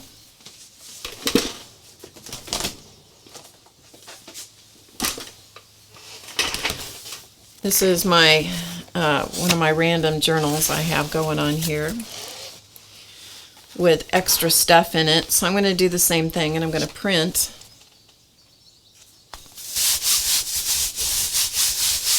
more of that paint that's on that piece. And then I'm going to turn it around and print the rest of it and use up the excess paint here.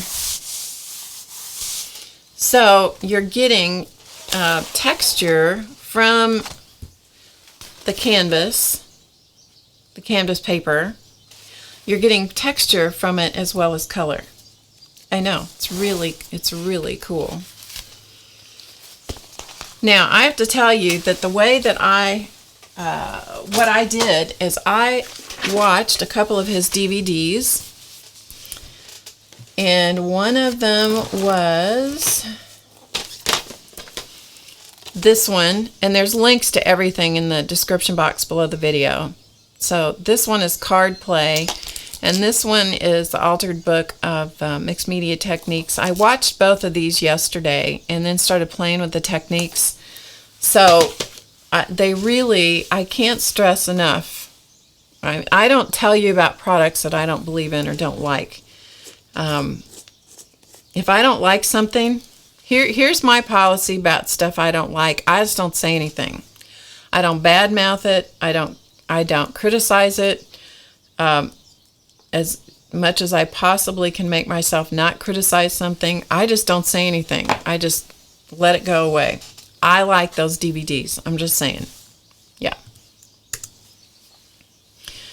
Okay.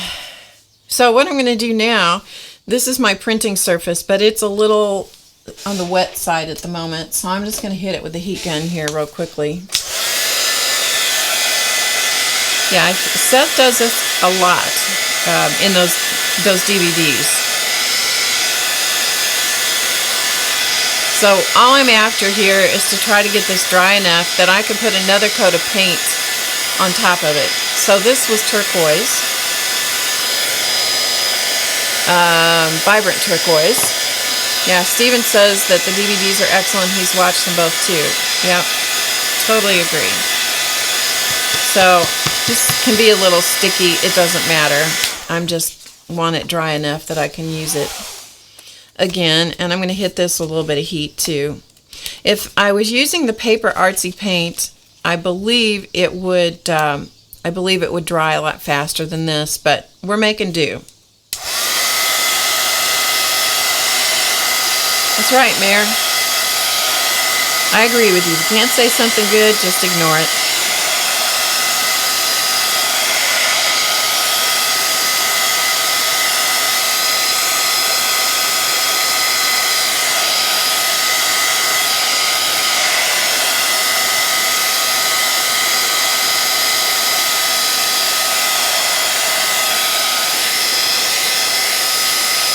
And if you get thick spots in the paint, like I had down here, I just move it around with my fingers.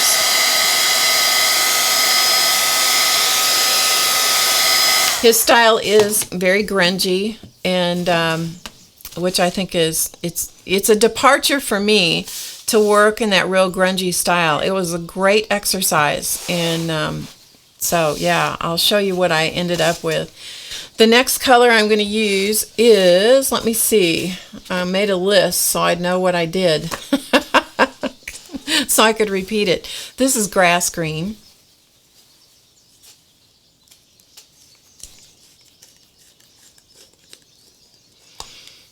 And I try to work out of the lid as much as I can, just because I can control the paint a little bit more. I'm going to do the same thing. Just put some of it on here. And my paints, these paints I've had for a while, so they're getting a little thick. And so sometimes I have to pick up just like the little couple bristles on the edge. I pick up just a tiny little bit of water to thin them a little bit. But you're after, you know, a kind of a scrubby, sparse coat of paint here. And then do the same thing. Just bring back your journal, and we're going to print again. Now you don't have to print evenly or print it all, you know, just some. But look how that comes up over the black gesso. I'm telling you, I gotta say, I was surprised at how those colors would pop up against that black gesso. All right, let's get my other journal. It's kind of like printing with a jelly plate. You end up having a lot of stuff going on at once, which is kind of fun.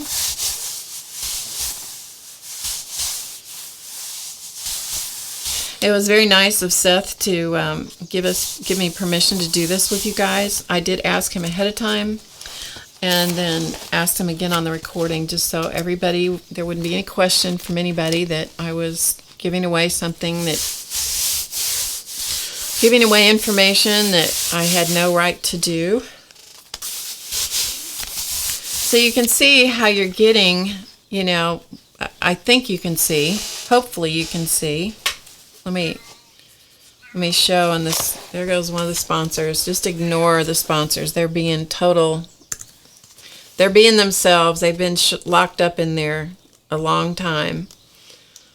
Here, you can see it up here. You can see how you get the texture from the canvas paper as well as the color.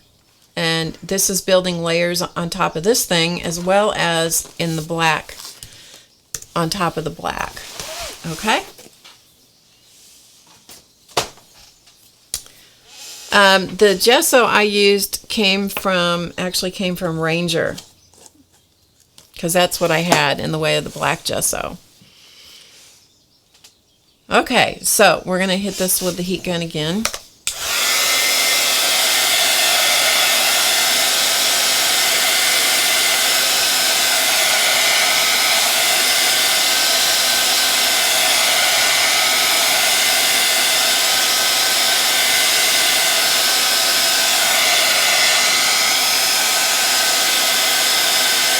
Now, bear in mind that if this, like what you would see on the DVDs, that he works with this process, he's using much more muted colors. So they look very, very different than this. But I thought it would be fun for you to see what it looked like when when we worked with something that was very bright, like the Delusions paints. So that's one of the reasons I chose these.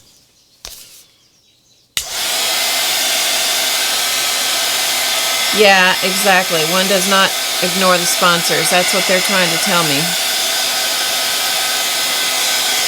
That's what they're trying to say.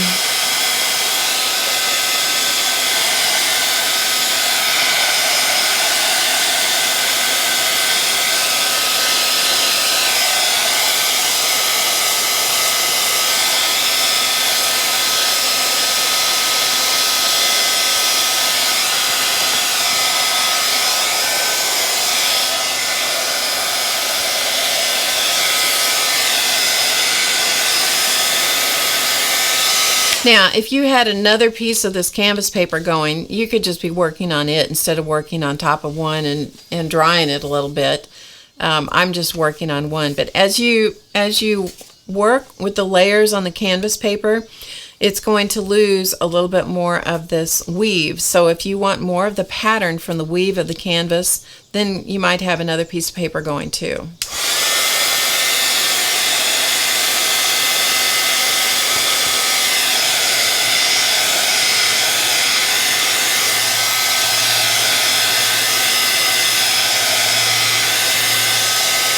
And I think you could do the same thing with duck cloth or, a canvas drop cloth.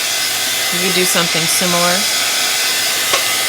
He actually uses a different brand of paper by Canson called Canva Paper, Canva, Canva Paper. This one is London Blue. The texture from the brush comes from just not putting too much paint on the surface, which I have to tell you, that is, I'm heavy-handed. You know, it's best if you get a real sparse coverage like this with this technique. But I do tend to be a little bit heavy-handed. There's a fine line between getting the paint on here so you can use it so it doesn't dry, and not having so much paint on here that you know, that it takes too long to dry and makes a mess and all that kind of stuff. So, okay, so here we go. This is the London Blue.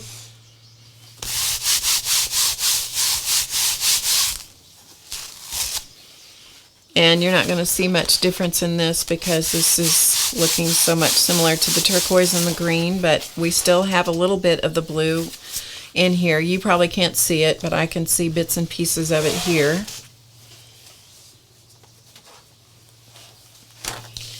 So we'll stick this in here and see if we can get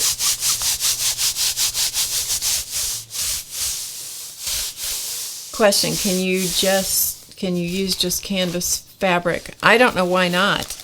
I don't know why not. If you have canvas fabric, I'd sure give it a try. Because really, I mean, it's pretty much what this feels like, this particular one. And there may be different kinds. Different brands may be a little different from one to another. Okay, this is still pretty sticky, so we're going to dry it a little bit.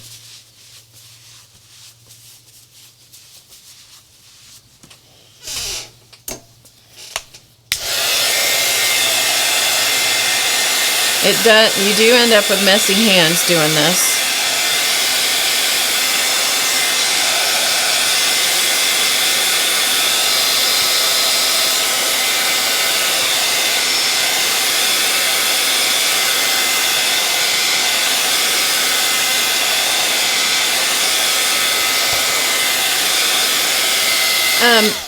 Actually, you really don't want the paint drying slower.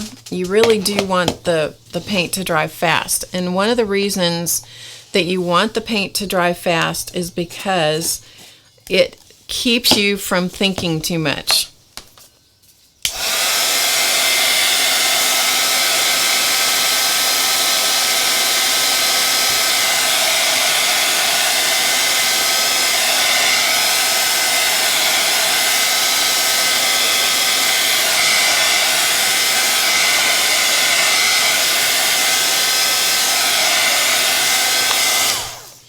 So that's one of the things that he says over and over is don't overthink it. Okay, so this is my container of crushed grape paint, which you can see is kind of messy, and so I'm using it. You know, they did replace this. Ranger replaced this for me, but you know, I'm going to use it. This is a perfect application for something like this, because I'm not trying to put it on a jelly plate or anything else. And this container of paint will probably go away one of these days because it's not in good shape.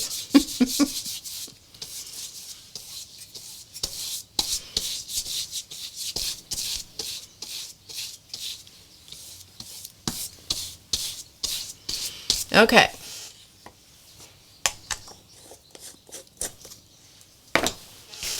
So what I'm going to do this time is I'm going to kind of go for the edges a little bit more. So let's see what we get.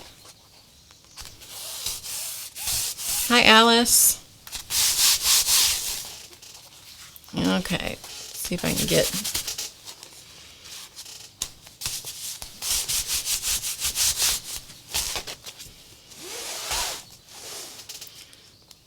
This is purple in here. I'm not sure you can see that, but let's go for it.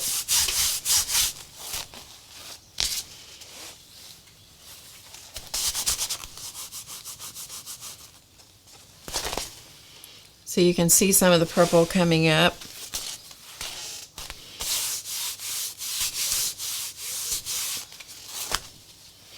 And because this particular paint, the purple, has some issues, shall we say, it's, you know, I'm having to work a little bit harder to get it off.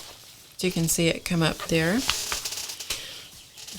All right, let me show this to you up close so you can kind of get the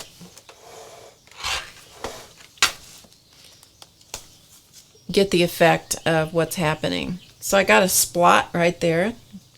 I got some more splots down here.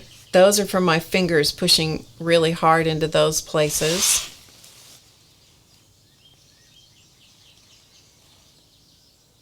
Like that.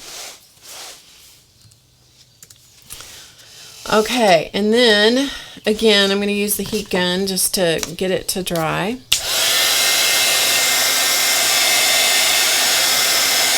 Okay, thanks. A little glazing medium. Okay. I'll show you what I did with it, Nancy, here in just a minute. After we mess around with the background a little bit longer.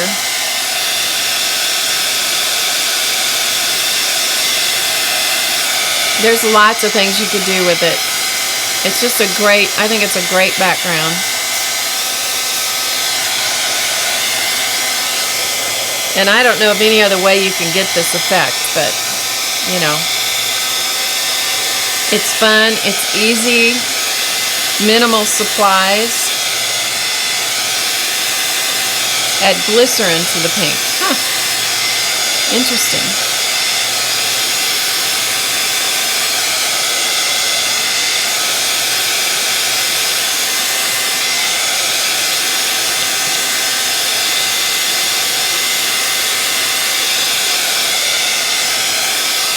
Okay, I'm not going to mess with this one. I've got another sheet here, one I was using last night. It's totally dry, so I'm just going to switch to that one.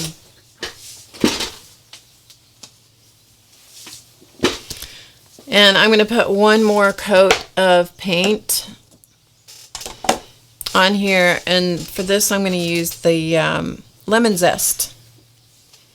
Because it's getting a little, I don't know, I just wanted to put yellow on it. It looks great, but I just want to put a little yellow on it.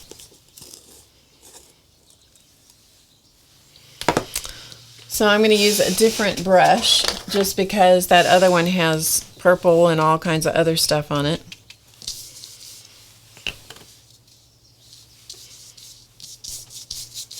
And the stiffer, when I was working with this, the stiffer the brush, the better. This one is not as stiff. This is a China bristle, or I've forgotten which. There are two different kinds of bristles, and this one is softer, and so you don't get quite the same effect with the paint. You don't get as many brush strokes with this one. Okay, so, and then we're just going to put this on here and see what we get. Alright, got some.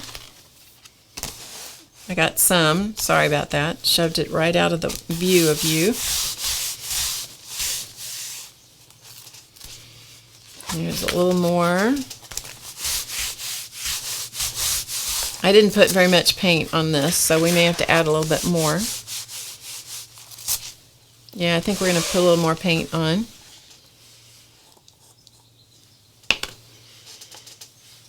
So add a little bit more. That might have been overkill right there.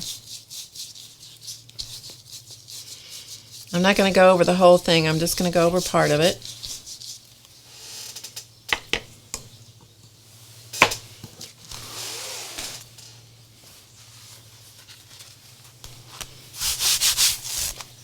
There we go.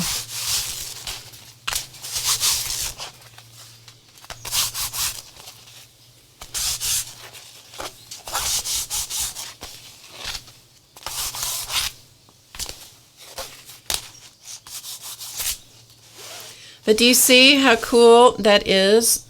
The background that you get by layering with that. I just think that is one of the coolest things I've seen in a while. So, thanks to Seth for letting us play around with that and experiment with that. So I'll turn it back this way where it fits on the screen a little bit better. But isn't that neat? I love that.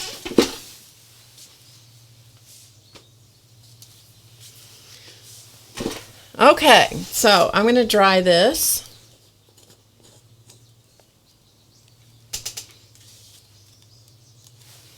And put the lids back on my Delusions paints because those puppies can get away from you. I know, it's cool, isn't it? And those colors just pop against that black gesso. Look at that. Look how they pop.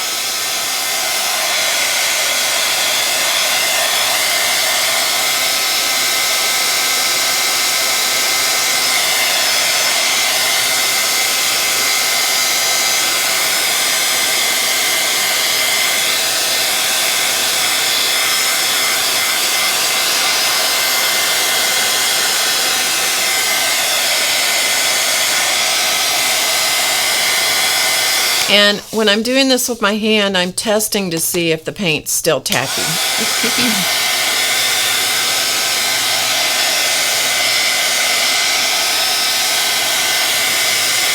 Because with the Delusions paint, it stays kind of sticky and then it dries, in my experience.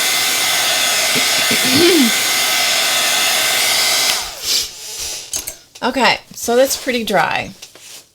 And so now, this is not part of Seth's technique. This is Barb's technique here. Let me open my journal flat here. I should turn it around so that the page next to it is right side up. This is a page I did about my parents and their love story. So that's what this is about. These are my parents right here on their wedding day. Okay, so what I am going to do now is take a paper towel and I'm just going to buff this paint. First of all, if there's anything that is a hunk of paint left, it's going to take, it's going to get rid of all of that. And I don't know exactly what this does to acrylic paint.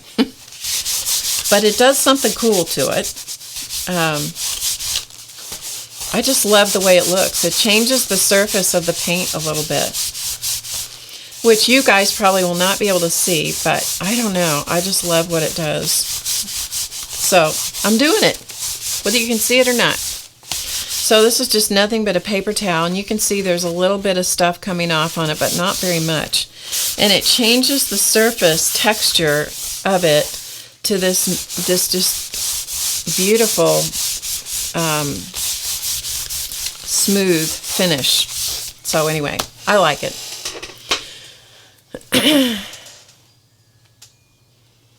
Thought I was just feeling it up? Yeah, no, not so much. Okay, so what I'm going to do next is I'm going to use the stamps that I have. I just have the one set, and so I'm going to use the stamps here.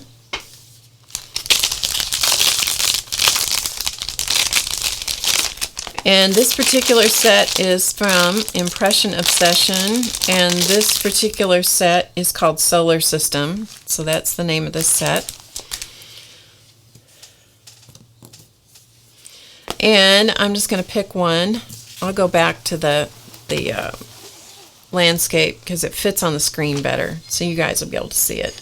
If I were working on this because I work in portrait in this book, I would definitely have it the other way around just because it feels better to me. But for you guys to be able to see, I'll sacrifice. Okay, so I have some StazOn ink and I have some archival ink. And I have bright colors. I have a vermilion, I have a purple that's called deep purple, I have black, and then in the StazOn I have ganache, so it's a brown. So let's start with ganache.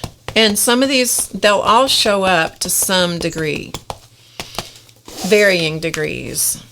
And so I'm just going to stamp here and there. You guys probably can't see that at all, but it's there a little bit. Oops. It would help if you take the lid off the paint, off the ink pad, wouldn't it? Let's see if we can get it to show up here in this.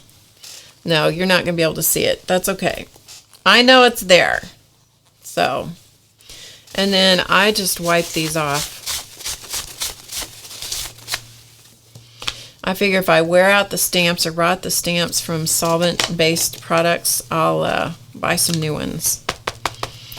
So, vermilion. So we'll use some vermilion in here. Again, you're not probably going to be able to see it, so we won't spend too much time. If I'd come up one more level with maybe a white or an off-white paint, you would see more of this. And then we'll use the little one, the little stamp. And I'm going to use the deep purple. So, deep purple.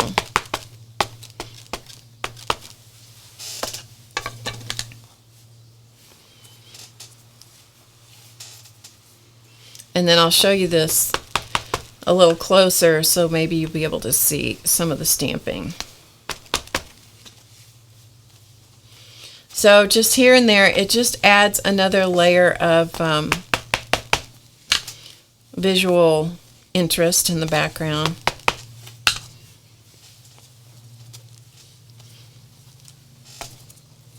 Okay, we're going to call that good for the stamping.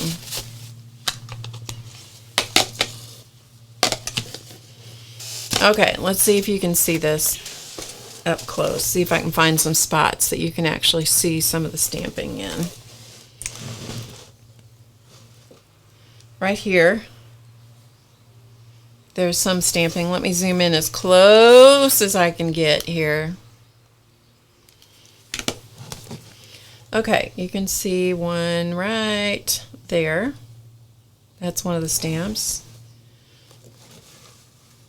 Here's some over here.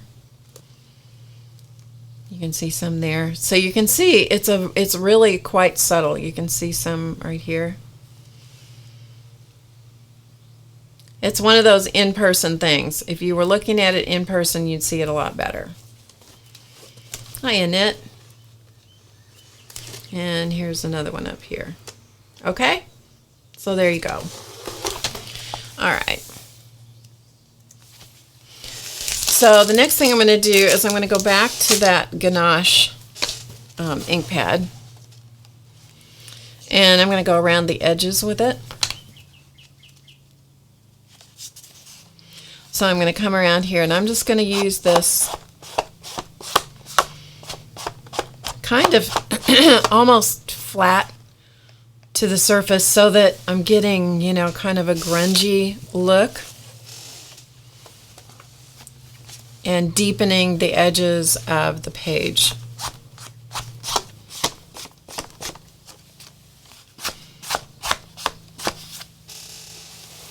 So you can see some of it. The difference here versus here that's had nothing. This looks very flat. This has a lot of visual interest.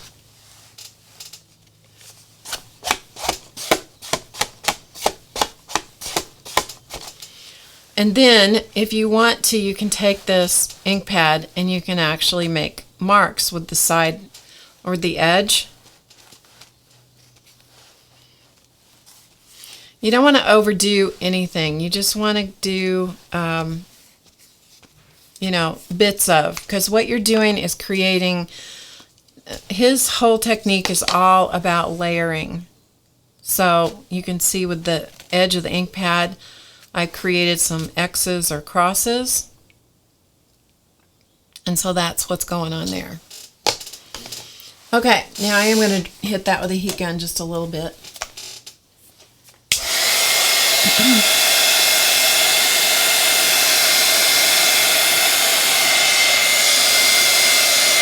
And you do get good and messy doing this.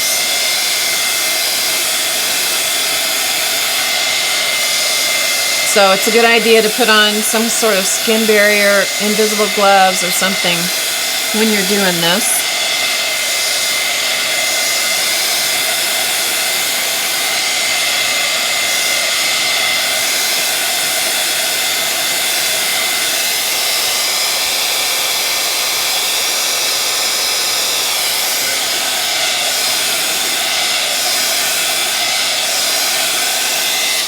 Okay, so we got that. So I'm going to turn this around so I can have it close to me. Now I'm going to put some stuff around the edges, around the borders, and I'm going to use gel pens to do that. Another really good thing to use for stamping purposes is text stamps. This is like the world's oldest text stamp. I don't think it's going to show on this unless I went with something much lighter. So I'm not going to use it, but it makes a great background as well. So I have some gel pens. These are the Jelly Roll gel pens, and I also have a gold Jelly Roll pen. So I got black, white, and gold.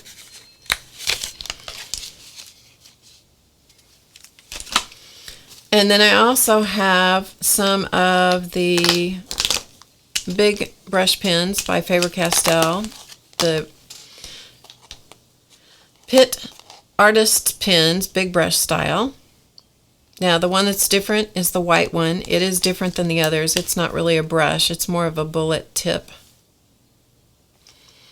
But it makes some cool marks too. So this is where you can just put some stuff around the edge. And so that's what I'm going to do. And I'm not going to get out a ruler to do this. You could.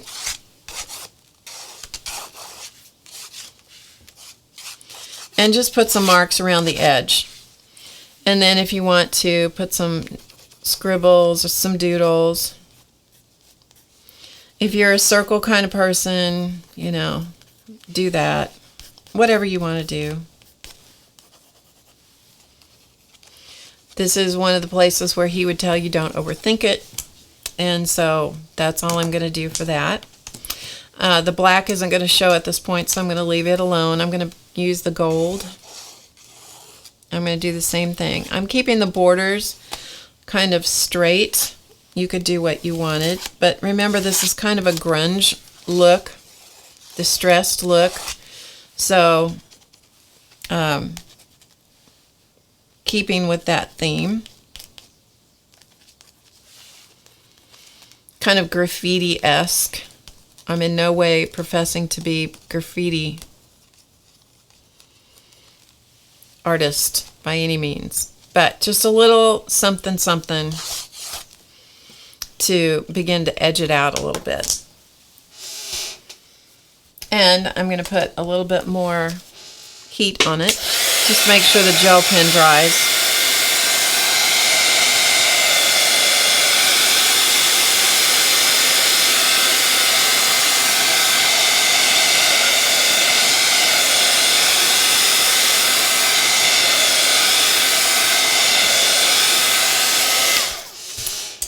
And then what I'm going to use is some of the Pitt Artist pens. I have the purple. This is called Manganese Violet. This one is warm gray, and this one is white.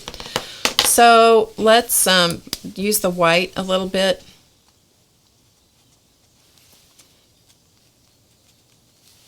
It makes good dots. You can also do little, you know, marks here and there.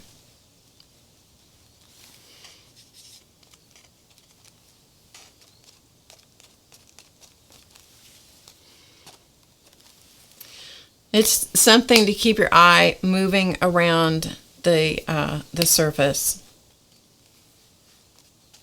So just a few little dots here and there. little marks, little dots.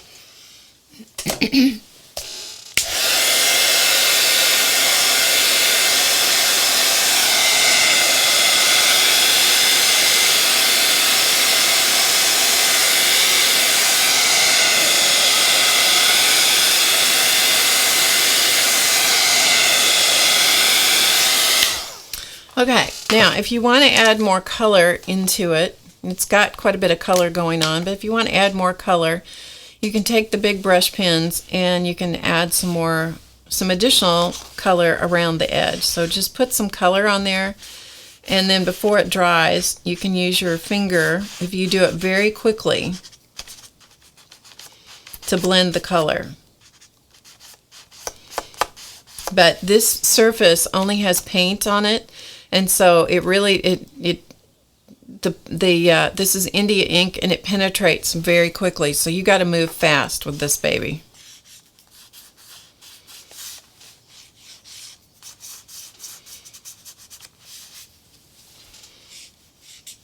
And this is one of those cases of, the best thing you can do with something like this is not stress about it, not think about it. Just put some color down and just go for it. You gotta move when you're doing this. You can't let it sit, because if you do, you're done, because it's going to dry exactly the way you put it down there. This is warm gray, and so this will tone some of that down. If you got a little heavy-handed with the purple or whatever other color, you can add some warm gray. You can pick up other colors, whatever other color you want to do.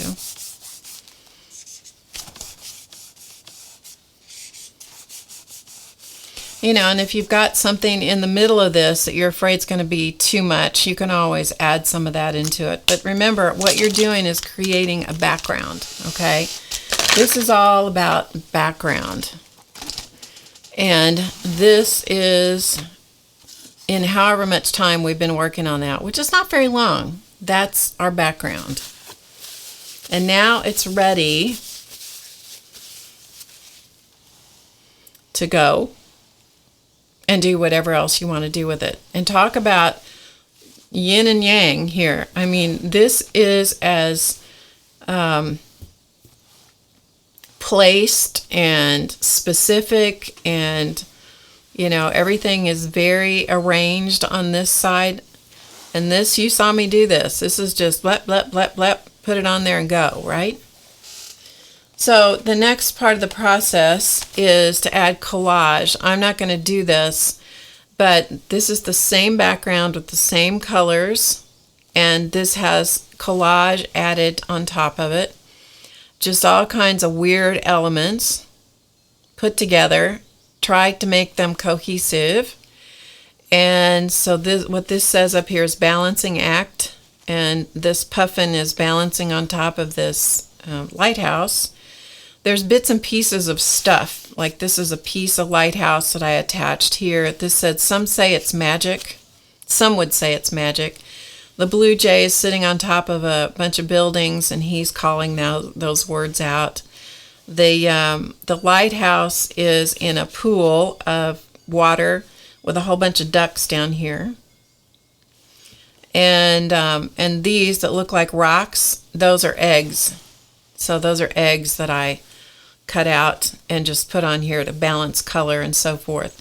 The letters letters and numbers, the 456, the secret, and down here it says the word within.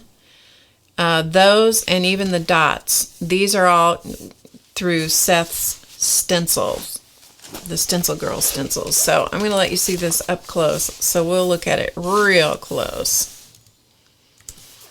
so you can see. Okay, so from the top, so what you're primarily looking at, one of the things you're looking at is the background, because that is the exact same paint and order of paints on this as it was on the other page, the first page. And then I'm just showing you what I did with it. And this is based off watching his DVDs. Okay? So I'm trying to get it over here. I've got stuff in my way. So let's see if I can move the computer just enough that you can see the rest of it. Okay, there we go.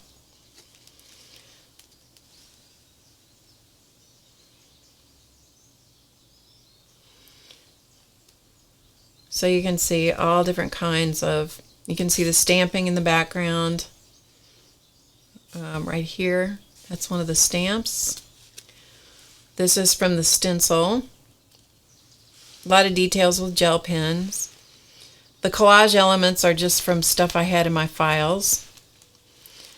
And there are the buildings. I had to wipe back a bunch of the red paint because it looked like the bird was bleeding. I didn't choose my color very well. I wouldn't recommend splattering with red. But it was too late. It was too late. See all the ducks down there? Anyway.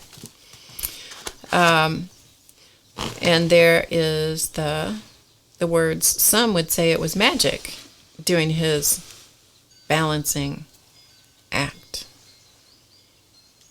So some would say that was magic, right? So that gives you an idea of from this. Okay, this is exactly what I did for the background on the other piece. It's exactly the same everything. But of course you can't reproduce it exactly because you're doing those monoprints, those layers of monoprints with the different colors with the canvas paper.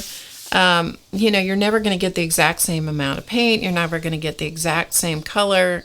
You know, even though you're using the same color, you're not going to get the same amount and you're not going to get the same pressure and blah, blah, blah. So, but I think it's really cool with the really bright colors. And as you can see how different this background looks.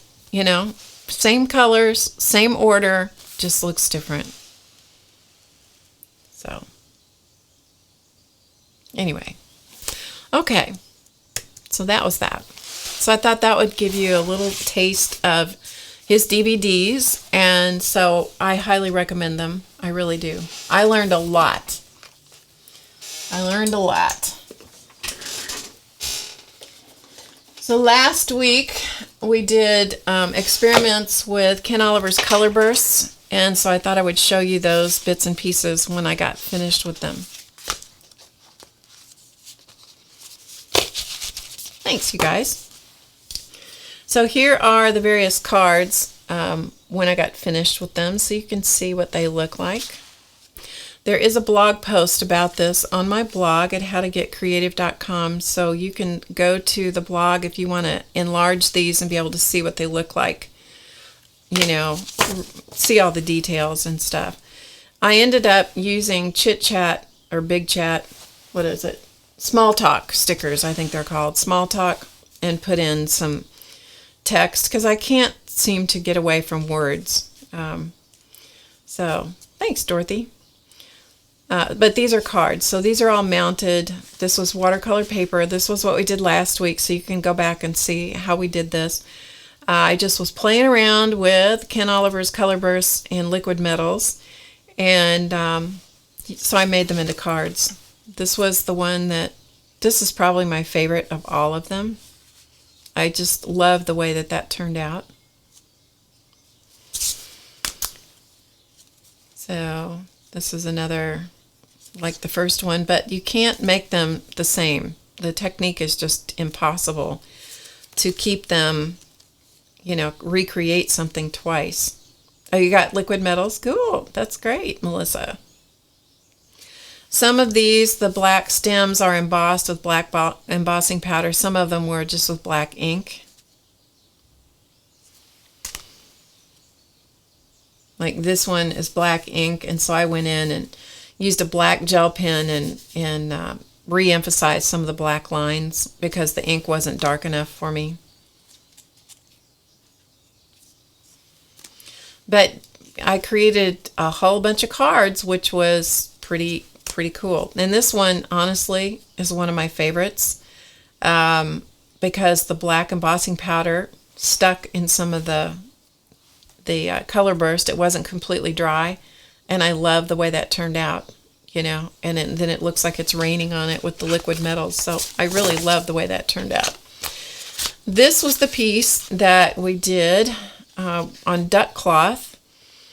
And so I sprinkled the powders on the duck cloth and sprinkled it with some of the liquid metals. And then I sprayed it with the Liquitex Professional Matte Varnish and water that I had in a spray bottle. That's how I activated this, because I wanted to see what it would do and would it make these powders permanent.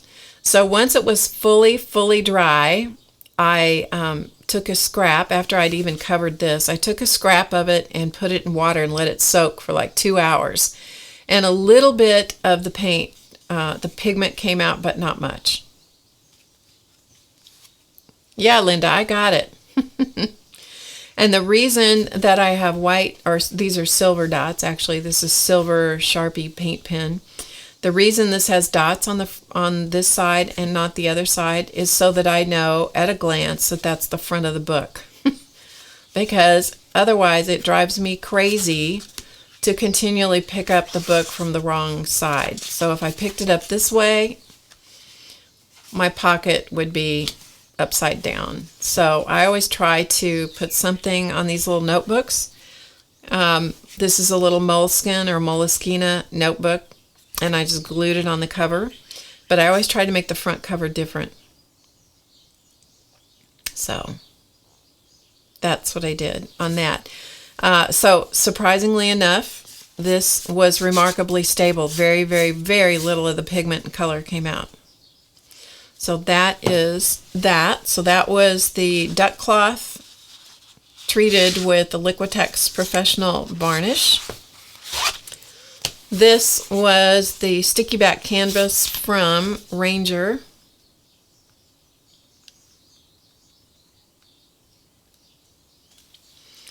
Get it back here far enough so you guys can see. Not that far, because then you have to look at my shelf. Okay. The colors did stay remarkably strong. Now, I didn't put this in the water. I put the scraps in the water. Just so you know, I put scraps in the water. I didn't soak the big piece. I just soaked the scraps to test it.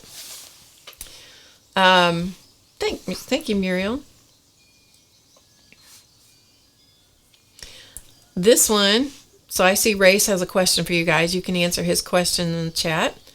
This one is the Ranger sticky back canvas that I sprinkled the powders on. And I don't know if I put any liquid metals on this or not. Can't really see them. And then I sprayed this, saturated this with Spectra Fix, which is a workable fixative. So you can see the difference. Now I know it's two different base materials, but you can see a difference in the saturation of the colors between the two different things that I activated the powders with. So this is sticky back canvas activated with Spectra Fix, which is a workable fixative. And then this is put on the cover of a composition notebook. And this is a piece of washi tape washi style tape that I made. So that's what's on the cover. And then we took one piece of watercolor paper. This is one big piece of watercolor paper. Thanks, Linda. And this was just a whole bunch of the powders. Sprayed them down with water. Put some of the liquid metal, that's what you see dripping here and there. You can see some of it glistening in the light. And then I took a second piece of watercolor paper, and because it was really wet, put them down, did this, and made a print, kind of like what we were doing with the canvas paper, and then pulled it up. So I had mirror image prints, and then on the second piece, or the first piece, doesn't matter, because they were both the same. I drew a mandala with one of the fine line bottles filled with black paint, and I did that for a while. Then I got tired of that, so I let it sit and dry. Once it was dry, then I continued doodling around the edges of the whole thing with paint pens. So that's how that's finished up. If you were here last week, that's how it finished up. I don't know what I'm going to do with this particular sheet. I don't know if I'm going to cut it up, die cut it, put it on a notebook cover. Not really sure what I'm going to do with it. But anyway, that's how it finished up. I knocked you over. Oh, sorry, Nancy. Okay. That being said, I'm going to finish the tea. Just enough to wet my throat. And we're going to get the sponsors out. So if you have any last questions, and Nancy says, no, don't cut it up. Well, you know, if I kept everything I did that was in big sheets like this, I'd have more boxes full of paper than I have now, if you know what I mean. Okay, let's get the sponsor cam ready. Did you guys follow me on Twitter? Did you see the sponsor in front of the monitor with the picture? He was tweeting out about Seth Apter being here today. Did you guys see that? Yeah. How easy do you guys think that was to get that picture? I'm going to get the sponsors.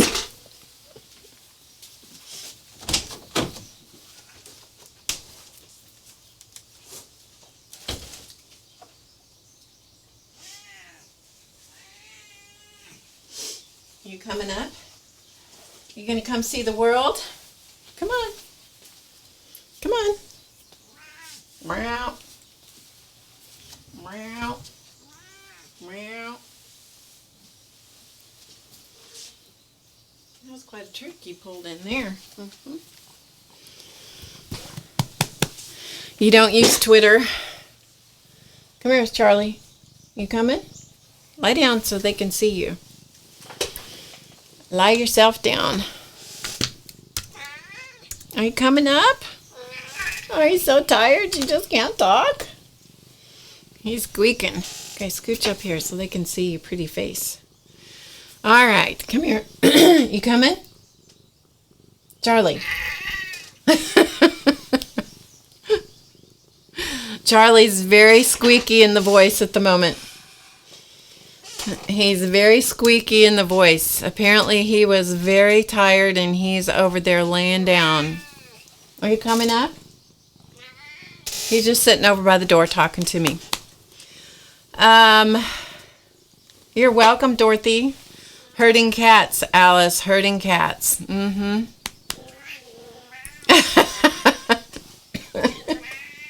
All right, come here. Come here so they can see you. Because they like to see your face too. Yes. I'll get out of the picture so they can just look at you. Lay down. Lay down. Here we go. Whew, herding cats time. Sorry about the monitors in the background, but yeah, that's just the way that goes. Blue eyes. It's a rough life for sponsors around here. Yes, it is, Donna Joy. Thank you for joining us today. Thank you to everyone for joining us today. I appreciate you being here very much, and I hope you had half as much fun today as I had talking to Seth and learning from him. That is a creative chat I will definitely go back and look at again. I hope you do too.